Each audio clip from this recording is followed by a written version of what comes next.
మిత్రులారా, ఆంధ్రప్రదేశ్ రాష్ట్రం నిర్వహిస్తున్నటువంటి 228వ అంతర్జాల ప్రసంగ సమావేశానికి మీ అందరికీ స్వాగతం. ఎంపిక చేసిన విమర్శ పరిశోధన గ్రంథాలు శీర్షికలో 20వ ప్రసంగాన్ని ఈరోజు మనం వినబోతూ ఉన్నాం.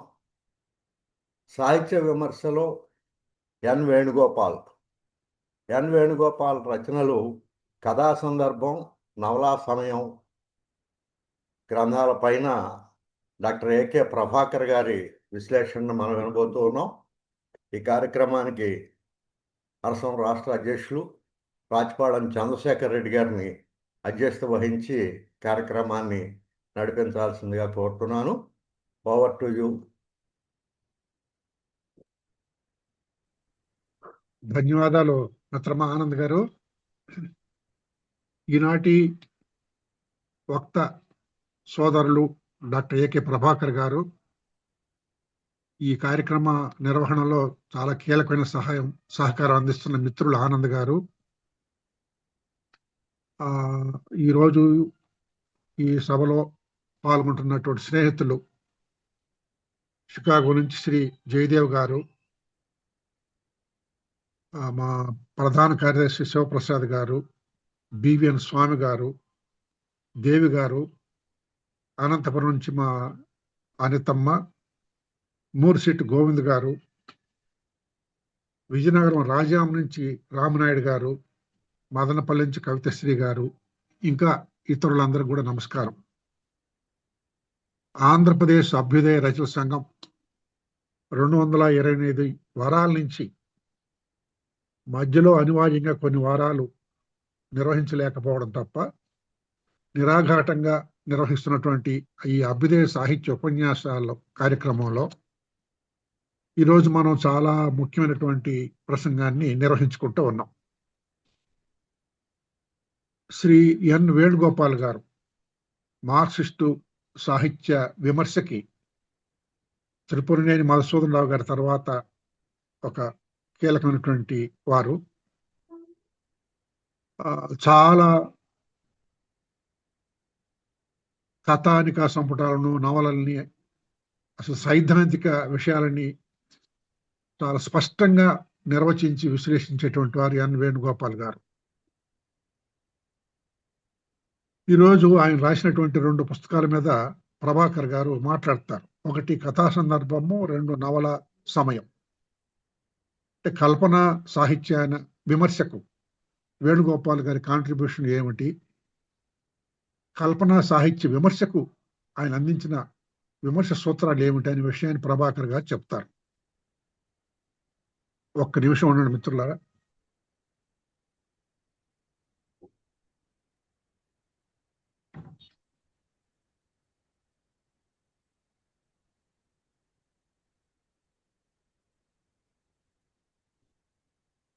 వేణుగోపాల్ గారు నాకు ఎంత మిత్రుల్లో ప్రభాకర్ గారు కూడా అంతే మిత్రులు.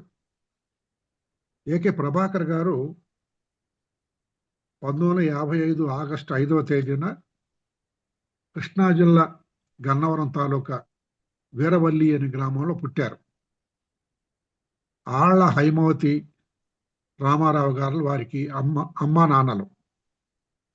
వీరి ప్రాథమిక విద్య వీరవల్లిలో జరిగి తర్వాత పశ్చిమ గోదావరి జిల్లాలో ఒక ఓరియంటల్ కళాశాలలో వీరు ఓరియంటల్ విద్యను అభ్యసించారు.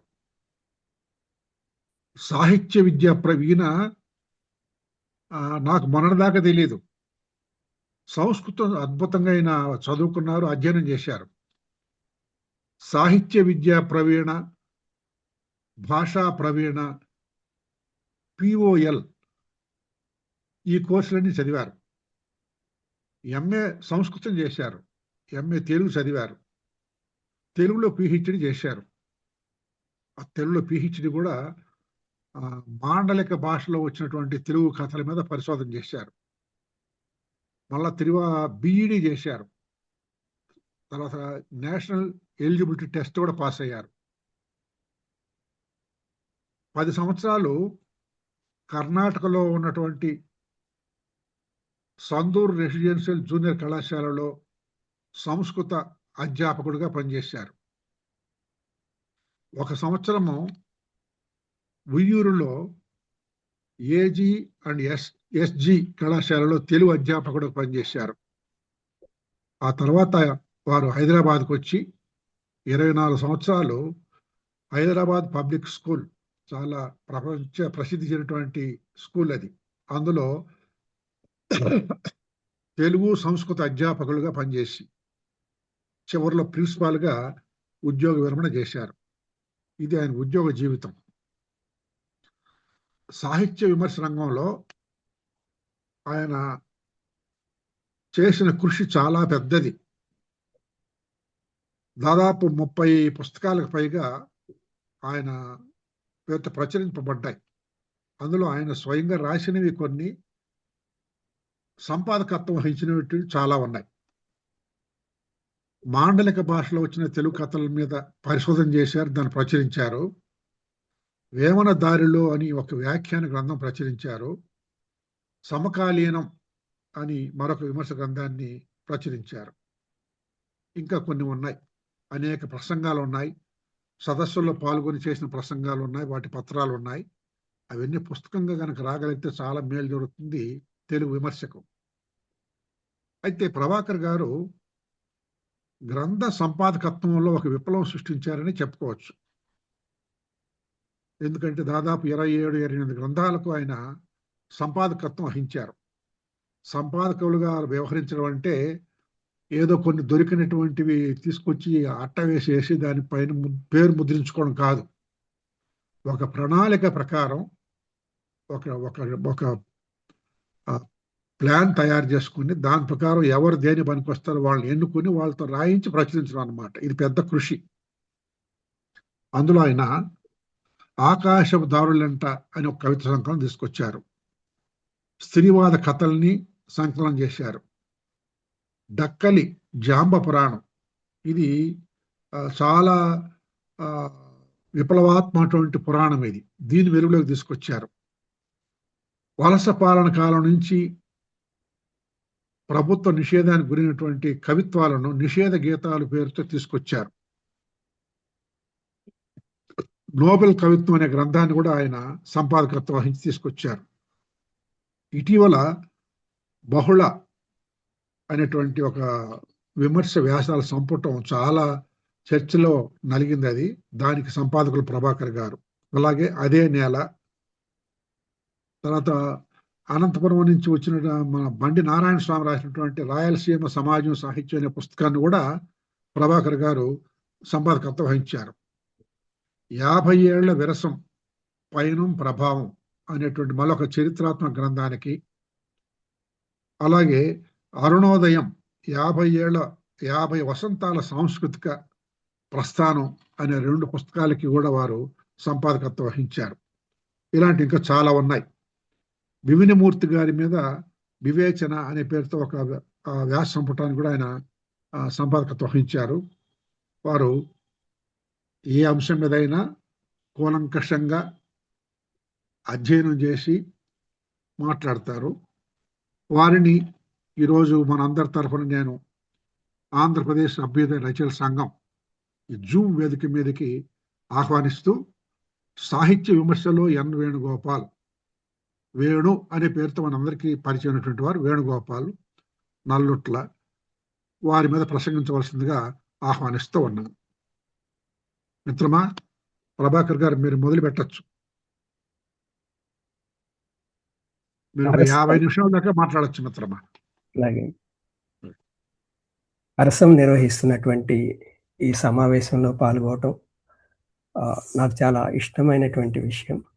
అందున నాకు సన్నిహిత మిత్రుడైనటువంటి, నేను వేణు అని పిలుచుకునేటువంటి ఎన్ వేణుగోపాల్, సాహిత్య విమర్శలో ఎన్ వేణుగోపాల్ ఈ అంశం మీద మాట్లాడటానికి నన్ను ఆహ్వానించడంలో కారణం తెలియదు, కానీ అరసానికి విరసానికి మధ్య వారధిగా నన్ను గుర్తించారేమో అనుకుంటున్నాను. డైరెక్ట్గా టాపిక్లోకి వెళ్ళినప్పుడు, ఇది వేణు మొత్తం సాహిత్య విమర్శకు సంబంధించినటువంటి ప్రసంగం కాదు. కథా సందర్భం, నవలా సమయం ఈ 2 పుస్తకాలకు సంబంధించినటువంటి వేణు విమర్శలో వేణు గురించి చెప్పుకోవాల్సినటువంటి అంశాలు.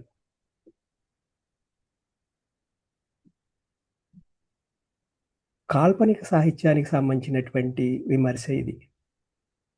అంటే వేణు ఇతరేతరంగా చాలా రచనలు చేశాడు.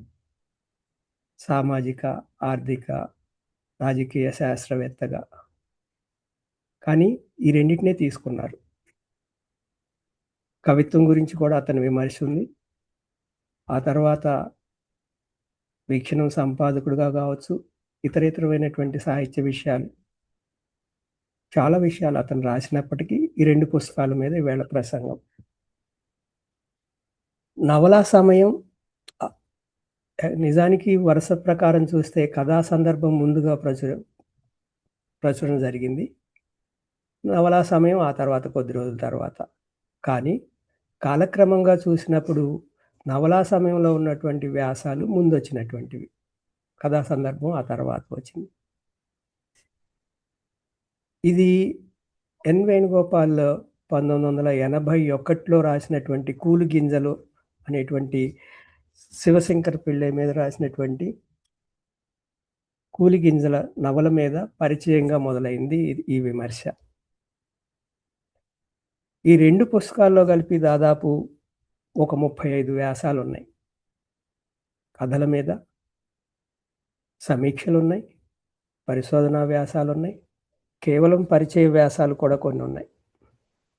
అయితే ప్రతి చోట అతనిలో ఉన్నటువంటి మార్క్సిస్ట్ దృక్పథమే కనిపిస్తుంది. మార్క్సిజం ఈ విమర్శకి జీవధాతువు.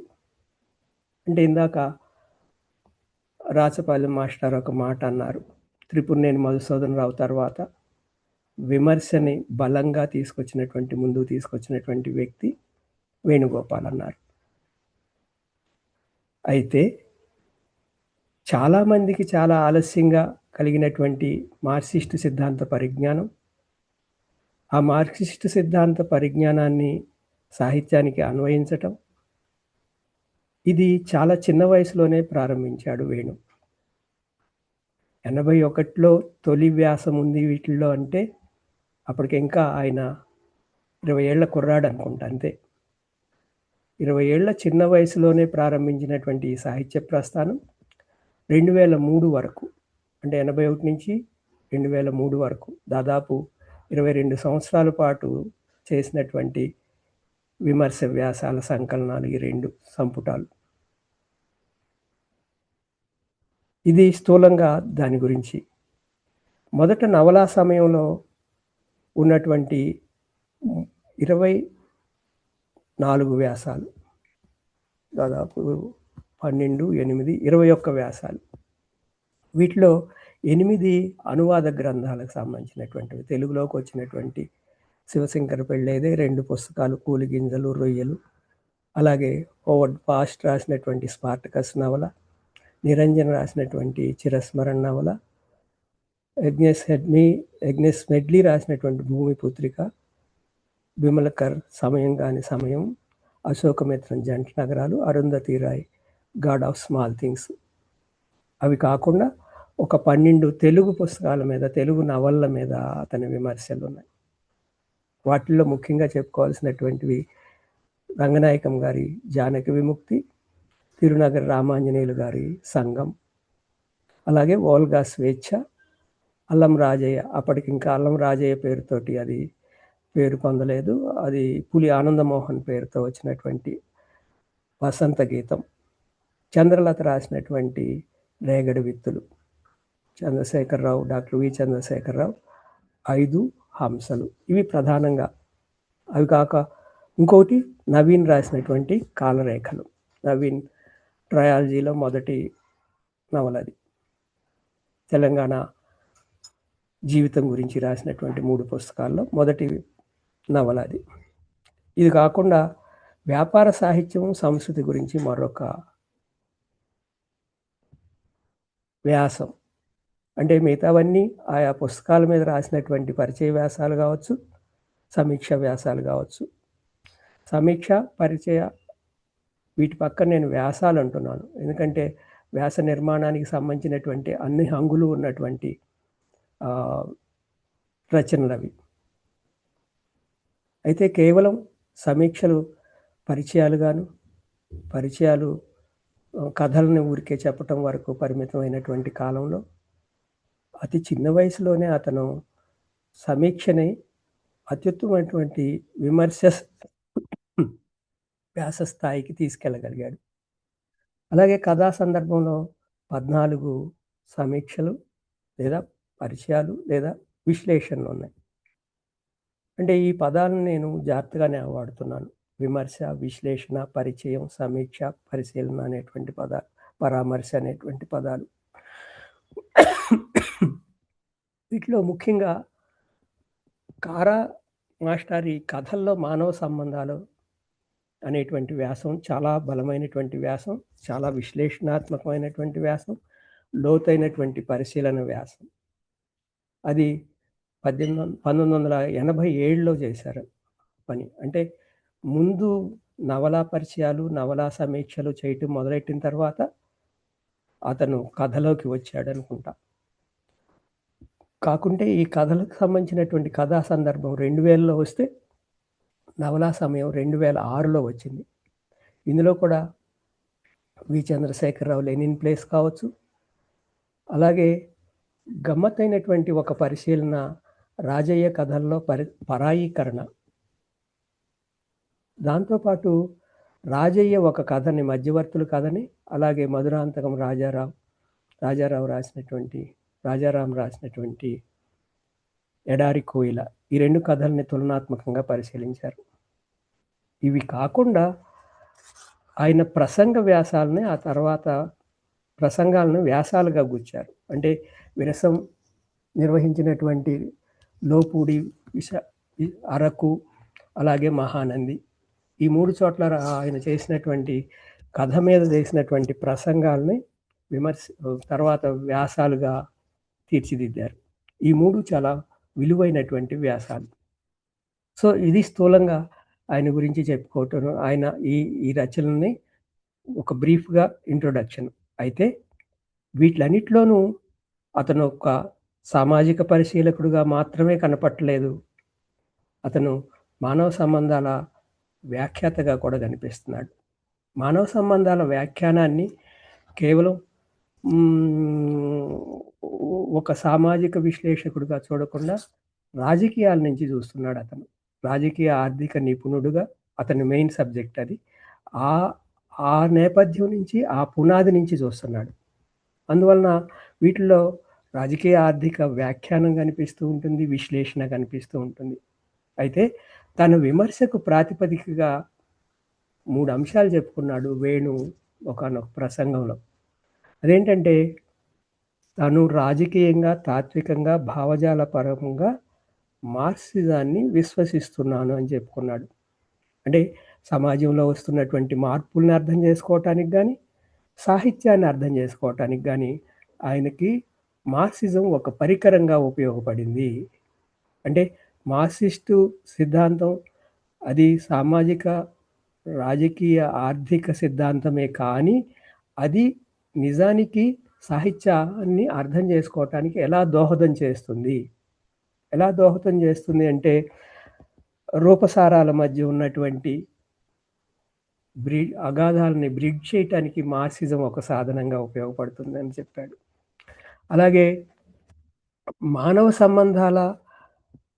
మనిషి అంటేనే మానవ సంబంధాల సమాహారం అని, మానవ సంబంధాలంటే ఉత్పత్తి సంబంధాలని, ఉత్పత్తి సంబంధాలు మారుతూ వస్తూ ఉంటాయని, ఉత్పత్తి శక్తులు, వాటి మీద జరిగేటువంటి దోపిడీ, తర్వాత ఉత్పత్తి శక్తుల చేతుల్లోకి ఉత్పత్తి సాధనాలు వెళ్ళినటువంటి ఒక కమ్యూనిస్టు సమాజం, ఈ కమ్యూనిస్టు సమాజంలో ఉండేటువంటి మార్పు చోటు చేసుకున్న తర్వాత అక్కడ సంభవించేటువంటి పరిణామాలు లేదా అక్కడ మానవ సంబంధాలు ఎలా ఉంటాయి, ఉత్పత్తి శక్తులు ఉత్పత్తి సాధనాలపై యాజమాన్యం సంపాదించుకున్నటువంటి సమాజానికి ఉత్పత్తి శక్తుల మీద, ఉత్పత్తి సాధనాల అదుపు ఉన్నటువంటి యాజమాన్యాలు, అంటే పెట్టుబడిదారీ సంబంధాల్లో ఎటువంటి సాహిత్యం ఉత్పత్తి అవుతుంది, అక్కడ మానవ సంబంధాలు ఎలా ఉంటాయి, అవి సాహిత్యంలో ఎలా ప్రతిఫలిస్తాయి, వాటిని ఎలా అర్థం చేసుకోవాలి, ఇదంతా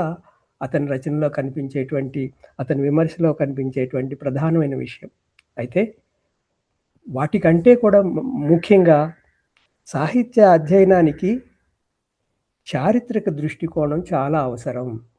అతను కథ గురించి ఆలోచించిన, కవిత్వం గురించి ఆలోచించిన, నవళ్ళ గురించి ఆలోచించిన ఈ విషయాన్ని ప్రధానంగా దృష్టిలో ఉంచుకున్నాడు. చారిత్రక దృక్పథం లేకుండా మార్క్సిస్టు అధ్యయనాన్ని, మార్క్సిస్టు తత్వశాస్త్రాన్ని సాహిత్యానికి అన్వయించలేము. సాహిత్యానికి అన్వయించడం అంటే సాహిత్య విమర్శకు అన్వయించటం ఒకటైతే, అసలు రచయితకే, అది కథా రచయిత కావచ్చు, నవలా రచయిత కావచ్చు, రచయితకే ఈ చారిత్రక దృక్కోణం ఉండాలి. ఈ చారిత్రక దృక్పథం లేనప్పుడు రచనలు ఎంత పేలవంగా ఉంటాయి, రచనలు ఎంత అసమంజసంగా ఉంటాయని కూడా ఆయన గమనించాడు, గుర్తించాడు. ఉదాహరణకి ఉప్పెన అనేటువంటి ఒక నవల ఉంది, సరిపల్లి కృష్ణారెడ్డి రాసినటువంటి నవల. ఆ నవల్లో ఆ చారిత్రక దృక్పథం లేకపోవటం మూలాన రచయిత ఎంత పేలవమైనటువంటి రచన చేశాడు, లేదా ఎంత అసమంజసమైనటువంటి పాత్రలను సృష్టిస్తాడు, ఎంత అసమంజసమైనటువంటి సన్నివేశాలని సృష్టిస్తాడు, ఈ విషయాలన్నీ అతని పరిశీలనలో కనిపిస్తూ ఉంటాయి. అలాగే అయితే సంఘం అని ఇంకొక నవల ఉంది. ఈ 3 నవళ్ళ గురించి చెప్తాను ముందు. సంఘం అనేటువంటి నవల తిరునగరి రామాంజనేయులు రాసింది, ఉప్పెన సరిపల్లి కృష్ణారెడ్డి రాసింది, నవీన్ రాసినటువంటి కాలరేఖలు. ఈ రచనల్లో స్థలకాలాల పట్ల సరైనటువంటి దృక్పథం లేనప్పుడు రచనలో అసమంజసత ఎలా చోటు చేసుకుంటుంది అనేటువంటి విషయాలని స్థూలంగా ఈయన పరిశీలిస్తాడు. అలాగే అందుకు ఆయన ఎన్నుకున్నటువంటి టెక్నిక్ కూడా బలమైనటువంటిది. అంటే ప్రతి విమర్శకి ఒక మెథడాలజీ ఉంటుంది. ఆ మెథడాలజీ ఏంటి అని చూసినప్పుడు మార్క్సిజమే అతని మెథడాలజీ, మార్క్సిజమే అతని పరికరం. ఆ పరికరాన్ని స్వీకరించినప్పుడు మార్క్సిజాన్ని యథాతథంగా స్వీకరిస్తున్నాడా, రచయితలకి దృక్పథం ఏర్పడటంలో మార్క్సిజం ఎలా దోహదం చేస్తుంది, మార్క్సిస్టు దృక్పథం ఉన్నటువంటి రచయితల రచనలు ఎలా ఉంటాయి, మార్క్సిజం పట్ల సరైనటువంటి దృక్పథం లేకుండా అరాకొర జ్ఞానంతో ఉన్నటువంటి రచనలు ఎలా ఉంటాయి, ఇది ఆయన చెప్పదలుచుకున్నాడు. ఆ చెప్పేటువంటి క్రమంలో తనే అంటాడు, మేబీ ఒక్కోసారి నేను కటువుగా వినిపించవచ్చు, కానీ ఇవి నిజాలు. వాటిని సరిగ్గా గుర్తించలేకపోవటంలో రచయిత పొరపాట్లు, వీటిని గురించి ఉప్పెన నవల్లో చెప్తాడు. అది మేబీ ఆయన రాసినటువంటి తెలుగు నవలా విమర్శలో మొదటిది. అంతకుముందు కూలి గింజలు కావచ్చు. అంటే ఈ చారిత్రక దృష్టి లేనప్పుడు, స్థల కాల స్పృహ లేనప్పుడు రచనలో చాలా రకమైనటువంటి తప్పులు జరుగుతూ ఉంటాయి. రచయితకి కావలసినటువంటి ఈ దృక్పథాన్ని అతను ఎత్తి చూపుతూ ఉంటాడు. ప్రజా చైతన్యంతో సంబంధం లేకుండా, ఆ కాలపు ప్రజా చైతన్య పరిణామక్రమం అర్థం చేసుకోకుండా వ్యక్తుల చుట్టూ కథ నడుపుకోవటం కూడా తప్పే అని చెప్పేసి ఉప్పెన నవల ద్వారా అతను నిరూపిస్తాడు. ఎందుకంటే తెలంగాణ సాయుధ పోరాటం, ఈ 3 నవల్లో తెలంగాణ సాయుధ పోరాటానికి సంబంధించినటువంటి, తెలంగాణ సాయుధ పోరాటం భూమి గురించి, భుక్తి గురించి సాగినటువంటి పోరాటం. చివరి దశలో అది విముక్తి పోరాటంగా కూడా పరిణమించింది. ఆ తర్వాత విరమణ, ఇవన్నీ ఉన్నాయి. అయితే ఎక్కడ భూమి సమస్య కేంద్రంగా తీసుకోకపోవటం ఈ నవలకు ఉన్నటువంటి ప్రధానమైనటువంటి బలహీనత అని చెప్పేసి స్పష్టంగా చెప్తా ఉంటాడు. ప్రజా చైతన్యానికి ఇరుసు భూమి సమస్య అయితే, భూమి సమస్యను పట్టించుకోకపోవటం అంటే తెలంగాణ విమోచనోద్యపు ప్రాణప్రదమైనటువంటి అంశాన్ని నిరాకరించటమే. అంటే ఇదే సందర్భంలో భూస్వాములు అనగానే వాళ్ళకు ఉండేటువంటి దోపిడీ విధానం, దౌర్జన్యాలు, పెత్తందారితనం, ఇవన్నీ ప్రస్తావిస్తాడు. కానీ భూమి ఆక్రమణకు సంబంధించి రైతుల భూములను స్వాధీనం చేసుకోవటం, అసలు ఆ భూమి దాదాపు 3000 గ్రామాల్లో 10 లక్షల ఎకరాలు భూమిని పంచిపెట్టుకున్నటువంటి పోరాటాన్ని ఆ వైపు నుంచి చూడలేకపోవటం ఈ నవల్లో ప్రధానమైనటువంటి లోపం అని చెప్తాడు. అలాగే నిజాం వ్యతిరేక పోరాటాన్ని ముస్లిం వ్యతిరేక పోరాటంగా చిత్రించడానికి ఆర్య సమాజ్ లాంటి వాళ్ళు ఇప్పుడు మళ్ళీ హిందుత్వ పార్టీలు ప్రయత్నిస్తూ ఉన్నాయి కదా. అయితే ఆ విషయాన్ని కమ్యూనిస్ట్ పార్టీ ఎప్పుడు భావించలేదు. అంటే అది అది మత సంబంధమైనటువంటి పోరాటం కాదు. నిజామును గద్దెదించడం అనేటువంటిది నిరంకుశత్వానికి వ్యతిరేకంగా జరిగినటువంటి పోరాటం. భూస్వాములకి నిజాం అండగా ఉండటం ద్వారా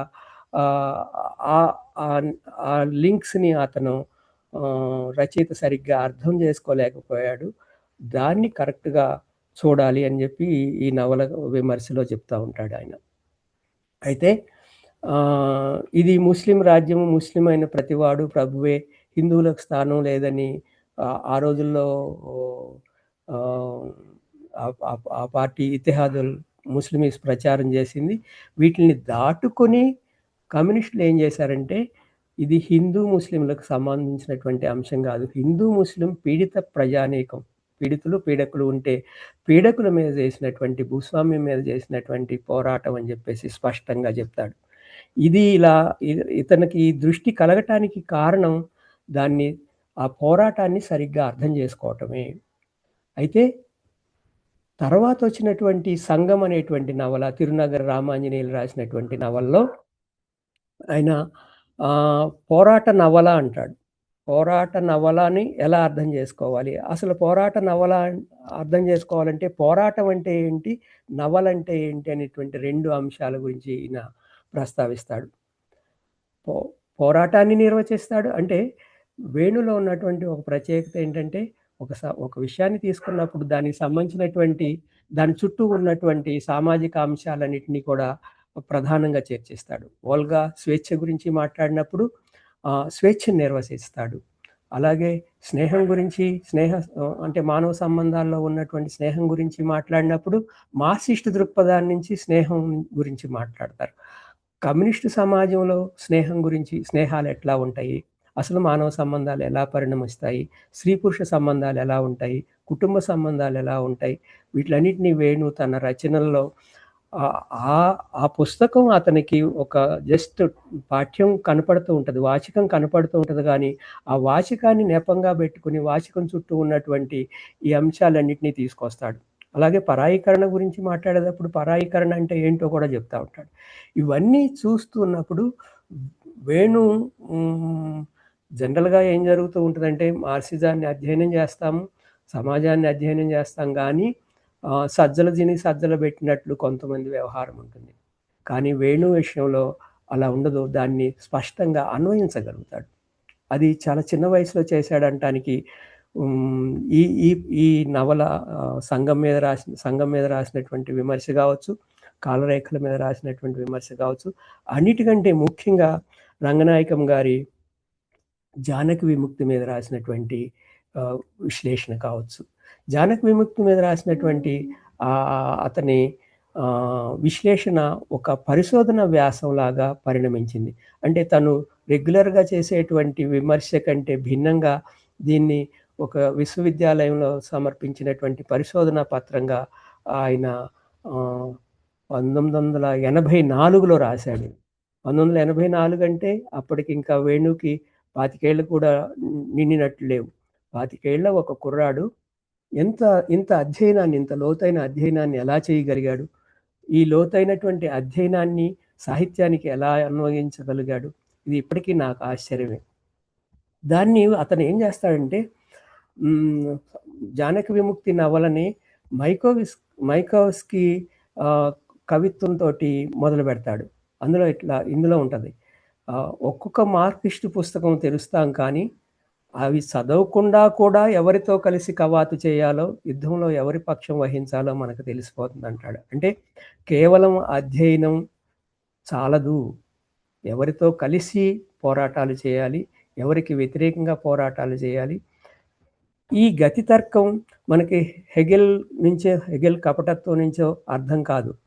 మరి ఎక్కడి నుంచి అర్థమవుతుందంటే మన తుపాకులు వెదజల్లిన గుళ్ళు యజమానుల్ని పరిగెత్తిస్తున్నప్పటి సమర సంరంభం నుంచి గతి తర్కం మన కవిత్వంలోకి దూసుకొచ్చింది అంటాడు మైకోవస్కి. ఇది ఎందుకు చెప్పాడు వేణు అంటే, కేవలం అధ్యయనం చాలదు. మార్క్సిజాన్ని అర్థం చేసుకోవాలంటే, లేదా సాహిత్యాన్ని అర్థం చేసుకోవాలంటే, లేదా మార్క్సిజాన్ని సాహిత్యానికి అన్వయించాలంటే జీవితాన్ని అర్థం చేసుకోవాలని ప్రధానంగా చెప్పదలుచుకున్నాడు. రంగనాయకం గారి జానకి విముక్తి నవలకి ఈ ముందు మాటని ఈ కవితతోటి స్టార్ట్ చేయటంలో ఒక ఉద్దేశం ఉంది.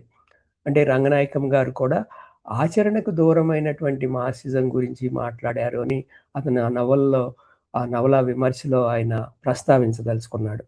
అంటే అధ్యయనం గురించి మాట్లాడుతున్నారు.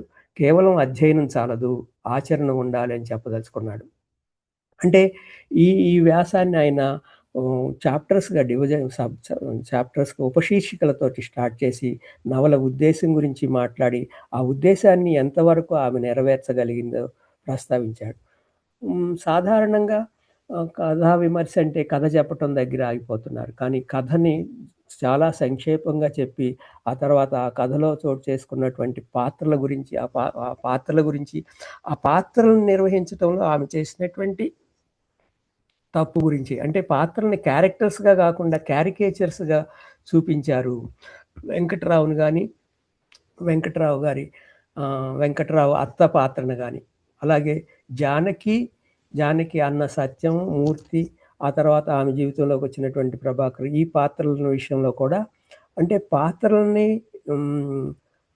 బ్లాక్ అండ్ వైట్‌లో చిత్రించడం అన్నమాట ఇది. అంటే మంచి పాత్రలు, చెడు పాత్రలు, ఆ చెడు పాత్రల పట్ల హాస్యం, అద్భుతమైనటువంటి హాస్యం ఉంది, వ్యంగ్యం ఉంది ఈ రంగనాయకం గారి నవల్లో. రంగనాయకం గారి నవల్లో నాకు బాగా నచ్చినటువంటిది జానకి విముక్తి.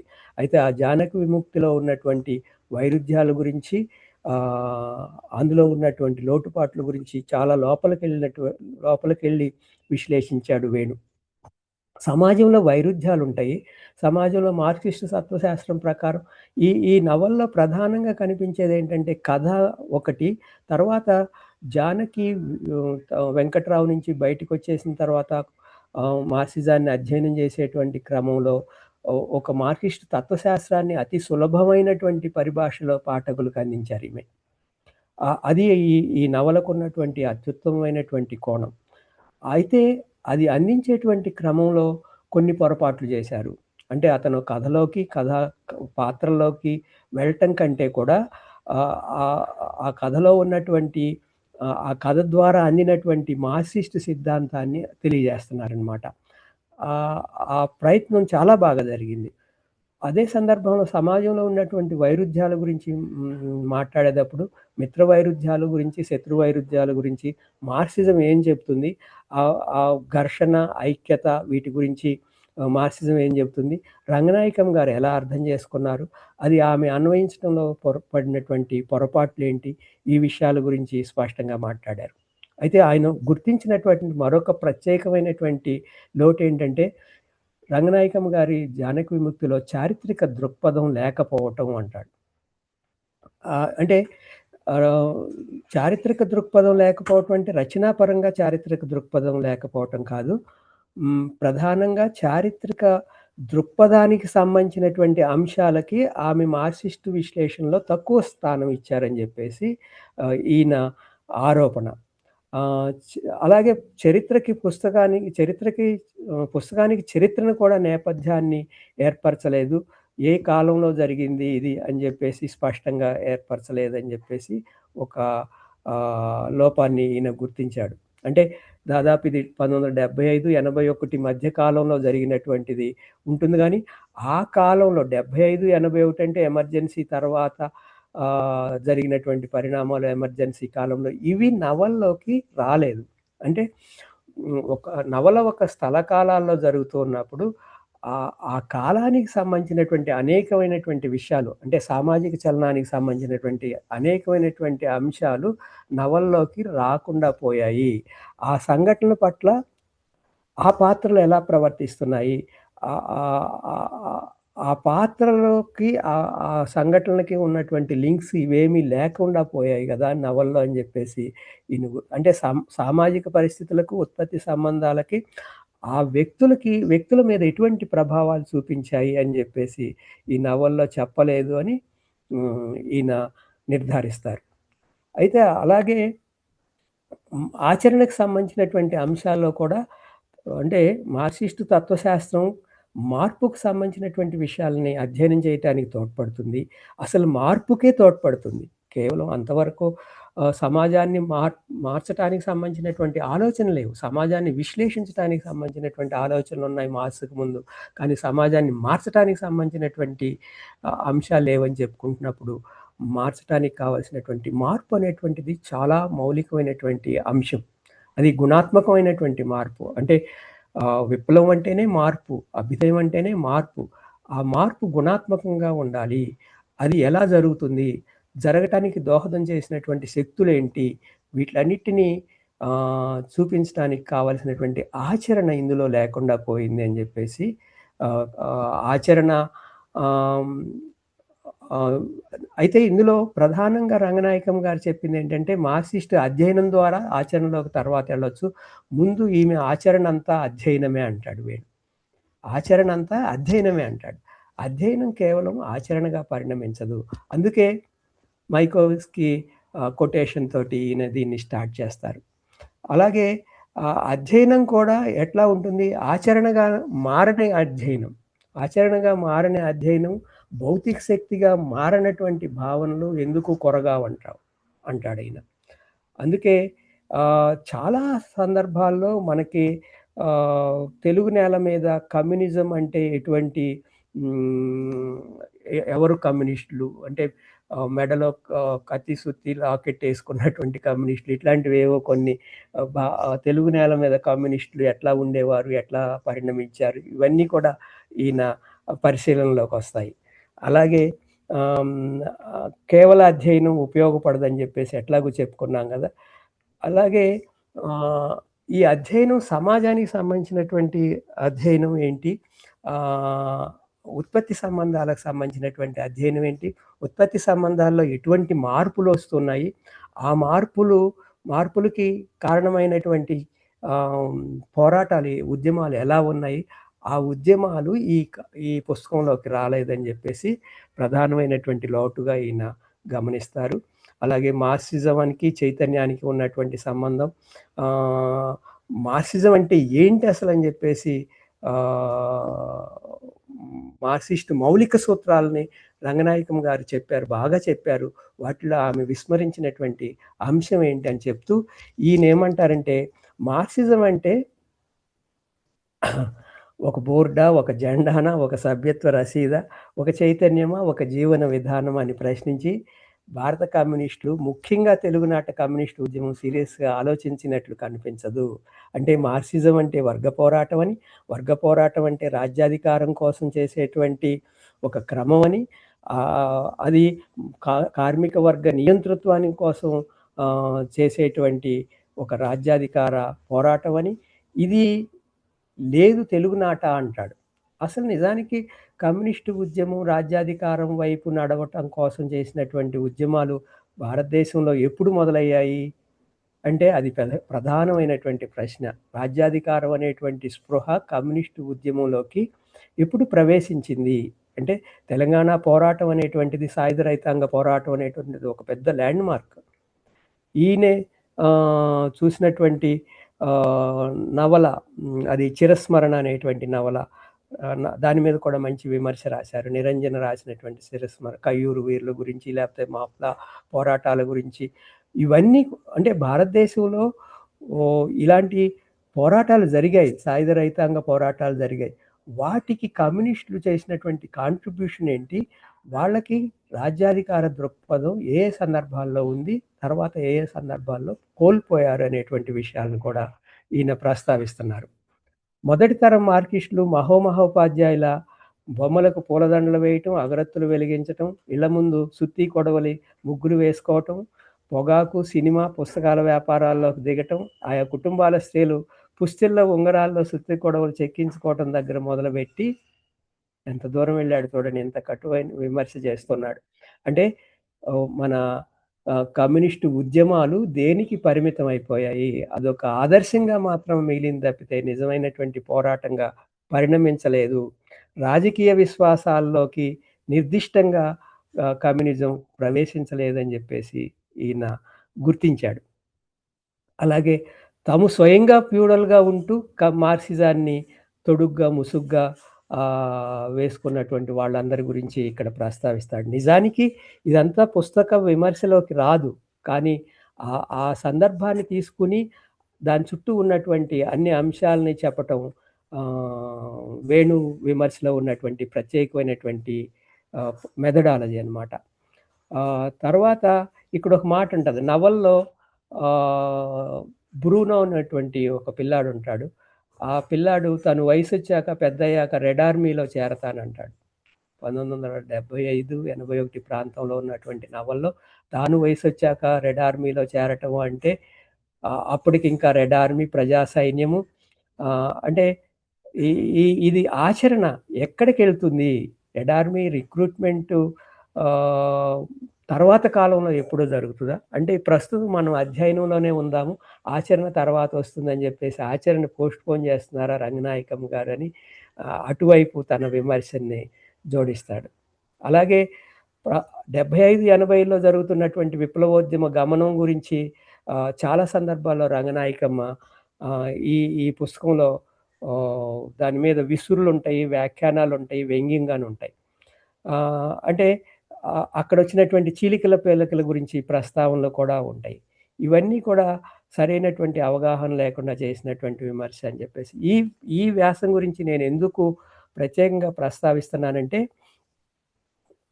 వేణులో ఉన్నటువంటి మార్క్సిస్టు విమర్శకుడు అతనికి ఇంకా 25 ఏళ్ళు రాకమునిపే చాలా విపులంగా, విస్తృతంగా అధ్యయనం చేసి దాన్ని అన్వయించగలుగుతున్నాడని చెప్పి నాకర్థమైంది. అలాగే రంగనాయకం గారి నవల్లో కనిపించినటువంటి రాజ్యం పాత్ర గురించి ఎక్కడ రాజ్యాంగ యంత్రం గురించి ఈ నవల్లో కనపడట్లేదు 1100 పేజీల్లో అని చెప్పేసి వేణు ప్రస్తావిస్తాడు. అయితే అతను ఈ నవల్లో బాగా గుర్తించినటువంటి విషయం ఏంటంటే కమ్యూనిస్టుల సాంఘిక జీవితం ఎలా ఉండాలి ఒక మోడల్‌గా రంగనాయకం గారు ప్రతిపాదించగలిగారు. అది చాలా మంచి విషయం చెప్తారు. అలాగే స్త్రీ పురుష సంబంధాల గురించి విస్తృతమైనటువంటి చర్చ ఈ నవల్లో జరుగుతుంది. అలాగే కుటుంబం గురించి కుటుంబంలో ఉన్నటువంటి ఆధిపత్య స్వభావాల గురించి, కుటుంబంలో ఉండేటువంటి అసమానతల గురించి రంగనాయకం గారు స్త్రీని కేంద్రంగా చేసుకుని చాలా చక్కగా విశ్లేషించారని చెప్తూ అక్కడ కూడా ఆమె అవగాహనలో ఉన్నటువంటి లోపాల గురించి ప్రస్తావిస్తూ ఉంటారు. ఆమె స్త్రీ సమస్యకు పూర్తి కారణం సమాజమేనని చెప్తుంది. అంటే వర్గ విభజన ఉంటుంది, సామాజిక పునాది ఉంటుంది, ఉపరితలంలో ఉన్నటువంటి అంశాలుంటాయి. ఈ సాంస్కృతిక అంశాలన్నిట్లోనూ స్త్రీ మీద అణచివేత ఉంటుంది. దానికి కారణమైనటువంటి పునాది గురించి కూడా ఈమె ఆలోచించారని చెప్పేసి భావిస్తూ ఉంటుంది. అయితే ఈ క్రమంలో స్త్రీ పురుషుల మధ్య ఉన్నటువంటి సంబంధాన్ని వైరుధ్యాలను మిత్ర వైరుధ్యంగా స్వీకరించాలా, శత్రు వైరుధ్యంగా స్వీకరించాలా, ఈ విషయాలు చాలా లోతైనటువంటి అంశాలని వేణు ప్రస్తావించగలిగాడు. వాటిని ఏ మేరకు రంగనాయకం గారు తన నవల్లోకి తీసుకురాగలిగాడు, ఆ పాత్రల మధ్య ఉన్నటువంటి వైరుధ్యాలని చక్కగా చూపించగలిగారు, లేదా చూపించడంలో పొరపడ్డారు. ఈ విషయాన్ని ఆయన నిర్ధారిస్తాడు. ఇక్కడ ఈ సందర్భంలో వైరుధ్యాన్ని భార్యాభర్తల మధ్య ఉండేటువంటి వైరుధ్యాలని ఎలా స్వీకరించాలి అని చెప్పేసి ప్రస్తావించేటువంటి సందర్భంలో మోర్గన్ గురించి, ఏంగిల్స్ గురించి, ఆ ఏంగిల్స్ చెప్పినటువంటి విషయాలని ఈ జానకి విముక్తికి అన్వయించడం ఇదంతా చేస్తారు. ఇప్పుడు దీని తర్వాత ప్రధానంగా ప్రస్తావించుకోవాల్సినటువంటి మరొక నవల వోల్గా రాసినటువంటి స్వేచ్ఛ.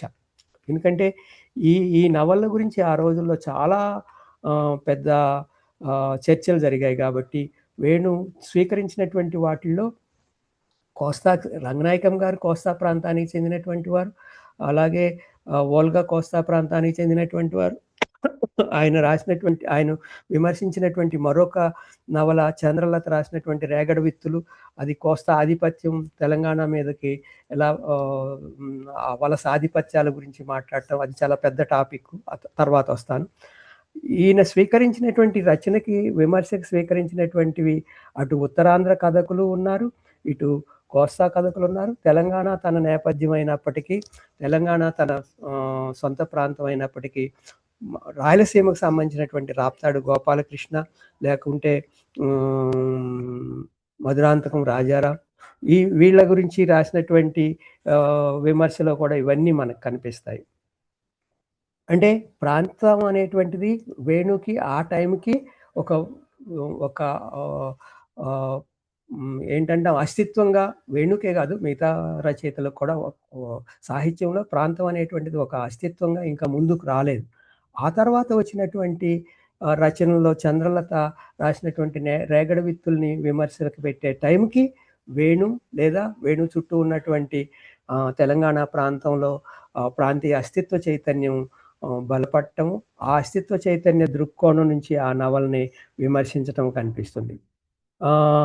ఇక్కడ స్వేచ్ఛ గురించి మాట్లాడుకునేటప్పుడు ఓల్గా రచించినటువంటి స్వేచ్ఛ గురించి మాట్లాడుతూ అసలు స్వేచ్ఛ గురించి మాట్లాడతాడు ఆయన. స్వేచ్ఛ అనేటువంటిది, ఒక్క నిమిషం,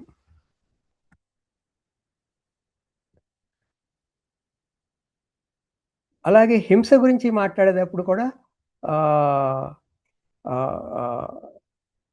ఎక్కడ కారా మాస్టారి మానవ సంబంధాల్లో ఆర్తి ఇలాంటి కథల గురించి మాట్లాడుతూ హింస గురించి మాట్లాడతాడు. అప్పుడు అసలు హింస అంటే ఏంటి? శారీరకమైనటువంటి హింస అయిన హింస, లేకపోతే కనిపించినటువంటి అదృశ్యంగా ఉన్నటువంటి హింస ఏంటి? వీటన్నిటి గురించి వేణు ప్రస్తావిస్తాడు. అంటే నేనేం చెప్తున్నానంటే, ఒక రచనని విశ్లేషించేటప్పుడు ఆ రచనకు సంబంధించినటువంటి వాచకం గురించే కాకుండా, ఆ రచన ప్రధానంగా ముందుకు తీసుకొచ్చినటువంటి పరాయీకరణ, అలం రాజయ్య కథల్లో పరాయీకరణ గురించి మాట్లాడేటప్పుడు పరాయీకరణ నిర్వచిస్తూ ఉంటాడు.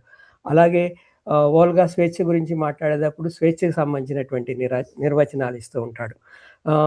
లేదా హింసకు సంబంధించినటువంటి విషయాల గురించేటప్పుడు హింసకి సంబంధించినటువంటి అనేక కోణాలను తీసుకొస్తూ ఉంటాడు. వీటిలన్నిటినీ కూడా ఆయన మార్క్సిస్టు తత్వవేత్తగా, ఒక రాజకీయ ఆర్థిక విశ్లేషకుడుగా పరిశీలిస్తాడు. ఇది వేణులో కనిపిస్తున్నటువంటి ప్రధానమైనటువంటి మెథడాలజీ.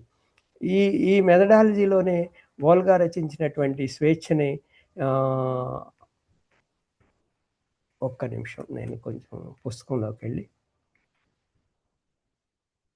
ఇంకొక విషయం కూడా చెప్పాను కదా, సంగం నవలని విమర్శిస్తూ పోరాటం అంటే దాన్ని పోరాట నవల అంటారు ప్రజా సాహితీ వాళ్ళు దాన్ని పబ్లిష్ చేసేటప్పుడు. అసలు పోరాటం అంటే ఏంటి, నవలంటూ ఏంటో చెప్తూ నవలకు కావాల్సినటువంటి లక్షణాలు ఇందులో ఉన్నాయా అని చెప్పి, అంటే నవలంటే ఏంటో చెప్తూ ఆ నవలకు కావాల్సినటువంటి లక్షణాలు ఇందులో ఉన్నాయా లేదా అని చెప్తూ ఉంటారు. పోరాటం అని నిర్వచిస్తూ ఆ పోరాట వస్తువు ఇందులో పూర్తిగా రాగలిగిందా రాలేదా అని చెప్తారు. అంటే రాలేదని చెప్పటం కోసం పోరాటాన్ని నిర్వచిస్తారు. అంటే తిరునగరి రామాంజనేయులు తన జీవితానుభవాల్ని, ఆయన ఒక సాంస్కృతిక దళాన్ని నిర్వహిస్తూ సాంస్కృతిక దళంలో పనిచేసేటువంటి వ్యక్తిగా తను చూసినటువంటి అంశాలతోటి ఈ సంఘం అనేటువంటి నవల రాస్తాడు కదా. అందువలన ఏర్పడినటువంటి పరిమితుల గురించి చెప్తాడు. ఇది చివరికి స్వీయ అబ్జర్వేషన్స్, అంటే తను చూసినటువంటి తన అవగాహనలోకి వచ్చినటువంటి అంశాలను చెప్తున్నాడు తప్పితే నిజమైనటువంటి పోరాటాన్ని చిత్రించలేకపోయాడు అని చెప్పేసి చెప్పదలుచుకున్నాడు వేణు.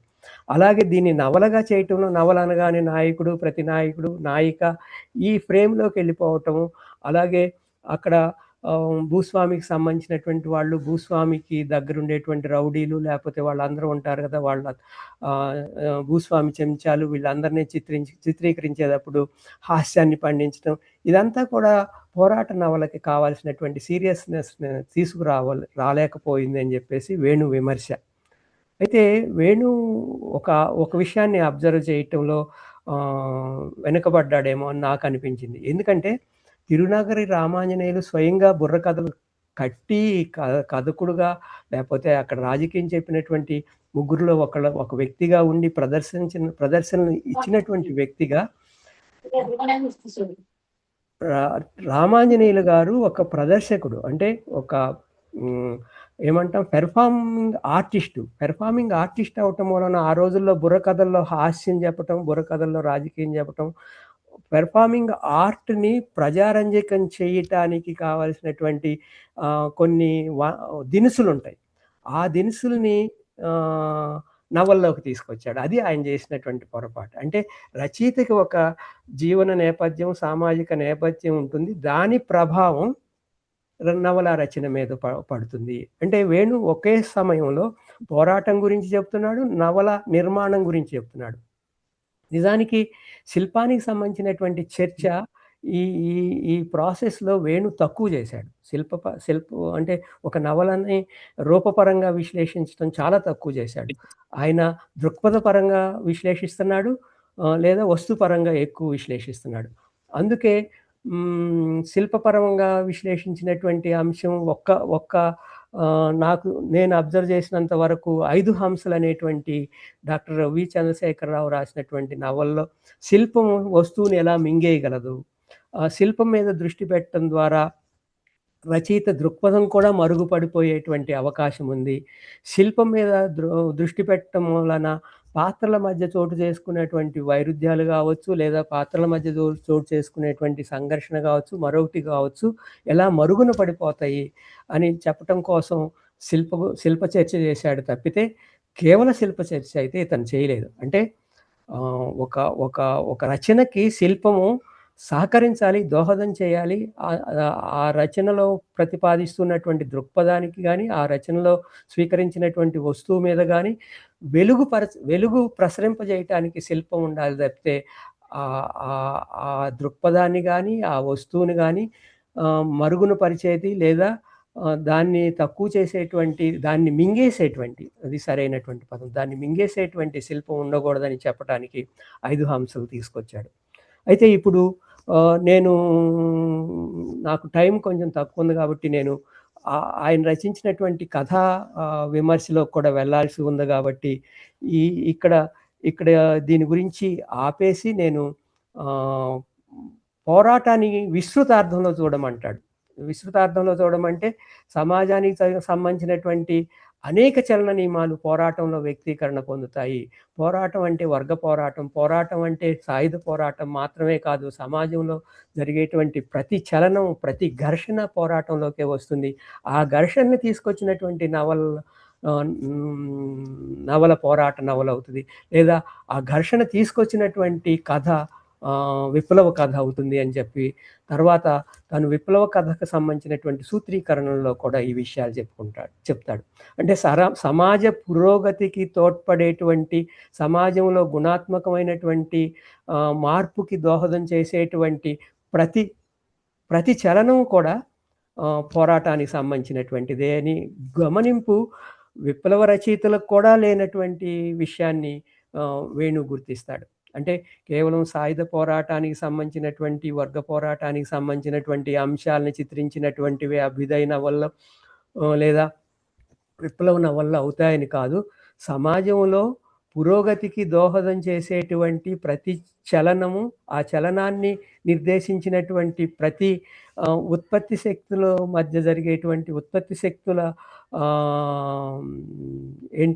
ఘర్షణ, ప్రతి ఘర్షణ అది అభ్యుదయ సాహిత్యం అవుతుంది, అభ్యుదయ నవల అవుతుంది, కవిత్వం అని చెప్పేసి నిర్ధారిస్తాడు ఈయన. అందుకు ఆయన ప్రేమచంద్ని ఉదాహరణగా కూడా తీసుకుంటాడు. అలాంటి రచనలు, ఉదాహరణకి ఆళ్వార్ స్వామి రచనలో సాయుధ పోరాటం ఏం కనిపించదు, కానీ ప్రజల మనిషి కావచ్చు, గంగు కావచ్చు, అవి విప్లవ సాహిత్యంలోకి, అభ్యుదయ సాహిత్యంలోకి రావటానికి కారణం ఆ సంఘర్షణని. అంటే 2 విరుద్ధ శక్తులు ఉంటాయి, దోపిడీ చేసేటువంటి శక్తులు, దోపిడీకి గురయ్యేటువంటి శక్తులు, లేకపోతే అసమానతలను తొలగించడానికి చేసేటువంటి ప్రతి ప్రయత్నం వర్గ పోరాటంలో భాగమే అవుతుంది అనేటువంటి ఒక స్పష్టమైనటువంటి స్పృహ వేణుకు ఉంది. కాబట్టి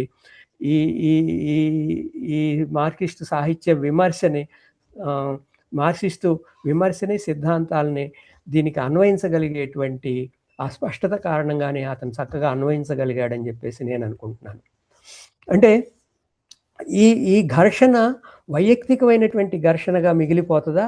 అది సామాజికంగా మారుతుందా? అంటే సంఘటితమైనటువంటి ఘర్షణ, సంఘటిత రూపం ధరించినటువంటి ఘర్షణ అది ఉద్యమ రూపంగా మారినప్పుడు అది పోరాటంగా పరిణమిస్తూ ఉంటుంది. దీనికి ఒక ప్రాసెస్ ఉంటుంది. ఈ ప్రాసెస్లో మళ్ళీ ప్రజా సైన్యాల గురించి, పార్టీ గురించి, వీటన్నిటి గురించి కూడా చర్చ ఉంటుంది. అంటే పార్టీ లేనటువంటి నిర్మాణం లేనటువంటి, అంటే మావో ఏమంటాడంటే 3 అంశాలు ప్రధానంగా ఉంటాయి ఉద్యమంలో. 1 పార్టీ, 2 ప్రజా సైన్యం, 3 ఉమ్మడి ఐక్య సంఘటన అంటాడు. ఈ సూత్రాలని అన్వయించటం, అది సాహిత్యంలో ప్రతిఫలించటం కాదు, అది రచయితకి ఈ దృక్పథం ఉన్నప్పుడు రచన ఎలా తయారవుతుంది, ఈ దృక్పథం లేని రచన ఎలా తయారవుతుంది, వేణు ప్రధానంగా చర్చించినటువంటి అంశం నవలా రచన, నవలలకు సంబంధించినటువంటి అంశం. అయితే ఇదే కథలకు సంబంధించినటువంటి విషయం వచ్చినప్పుడు ఒక్క నిమిషం, కథల్లో ఈయన ప్రధానంగా చూపించినటువంటివి అల్లం రాజయ్య రచనల్లో పరాయీకరణ అని చెప్పేసి అంశం ప్రధానంగా చూపించినటువంటిది. హలో ఆనంద్ గారు, హలో ఏమిత్రమా? నేను ఇంకెంతసేపు చెప్పొచ్చు అంటే నేను కొంచెం ప్లాన్ చేసుకుంటాను. 50 నిమిషాలు అయిందా? టైం అయిపోయిందా? ఉందిలేండి ఇంకా 15 నిమిషాల దాకా ఉందిలేండి. ఓకే, నేను కథలోకి వెళ్ళి కథలో వేణు ప్రతిపాదించినటువంటి అంశాలు చెప్తూ క్లోజ్ చేస్తాను. సరేనా? పర్వాలేదు కదా? సరే.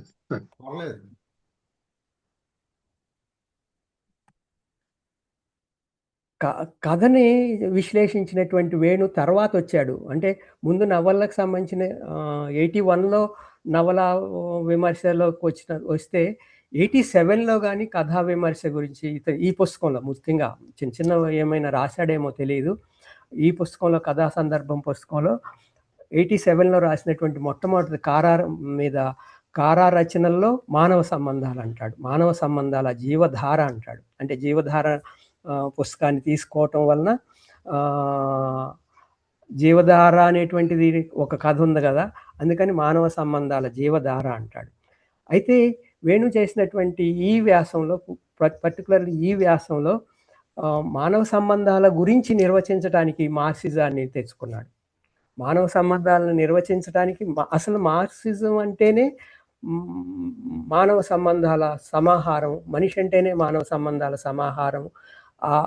ఆ మానవ సంబంధాలని ఉత్పత్తి సంబంధాలు ఎలా ప్రభావితం చేస్తాయి అంటే పునాది, ఉపరితలాలు అనేటువంటివి 2 తీసుకున్నప్పుడు మానవ సంబంధాలన్నీ సాంస్కృతిక సంబంధాలు కావచ్చు, ఆర్థిక సంబంధాలు కావచ్చు, పునాదిలో వచ్చేటువంటి మార్పులు మానవ సంబంధాలను ఎలా ప్రభావితం చేస్తాయి అనేటువంటి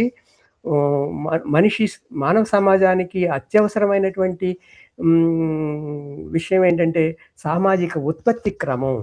ఈ ఉత్పత్తి క్రమం యాక్చువల్లీ ఉత్పత్తి అనేటువంటిది ఎప్పుడు సామూహికమైనటువంటిదే.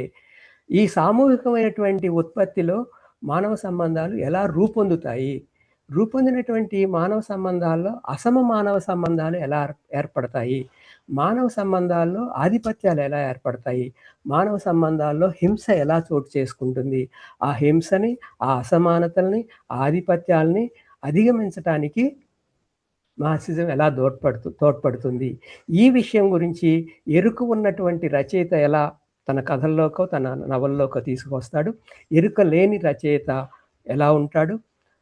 అంటే మనం వ్యాపార నవళ్ళు, వ్యాపార సాహిత్యం అని చెప్పేసి రచనలు అంటాం కదా, వాటిలో కూడా మానవ సమాజం ఉంటుంది. ఇందులో నేను ప్రధానంగా ఇందాక ప్రస్తావించడం మర్చిపోయినటువంటిది, వ్యాపార సాహిత్యం సంస్కృతి గురించి మాట్లాడుతూ ఎన్ని రకాలైనటువంటి వ్యాపార నవళ్ళు ఉంటాయి. అంటే దృక్పథం ఉంటుందా అసలు, వాటికి దృక్పథం ఉండదా, అసలు దృక్పథం ఉండి కూడా ఎటువంటి దృక్పథం ఉంటుంది, తప్పుడు చైతన్యం, తప్పుడు దృక్పథాలు ఇవన్నీ ఉన్నటువంటివి ఎలా ఉంటాయి చెప్తూ అతను ఒక మాట అంటాడు.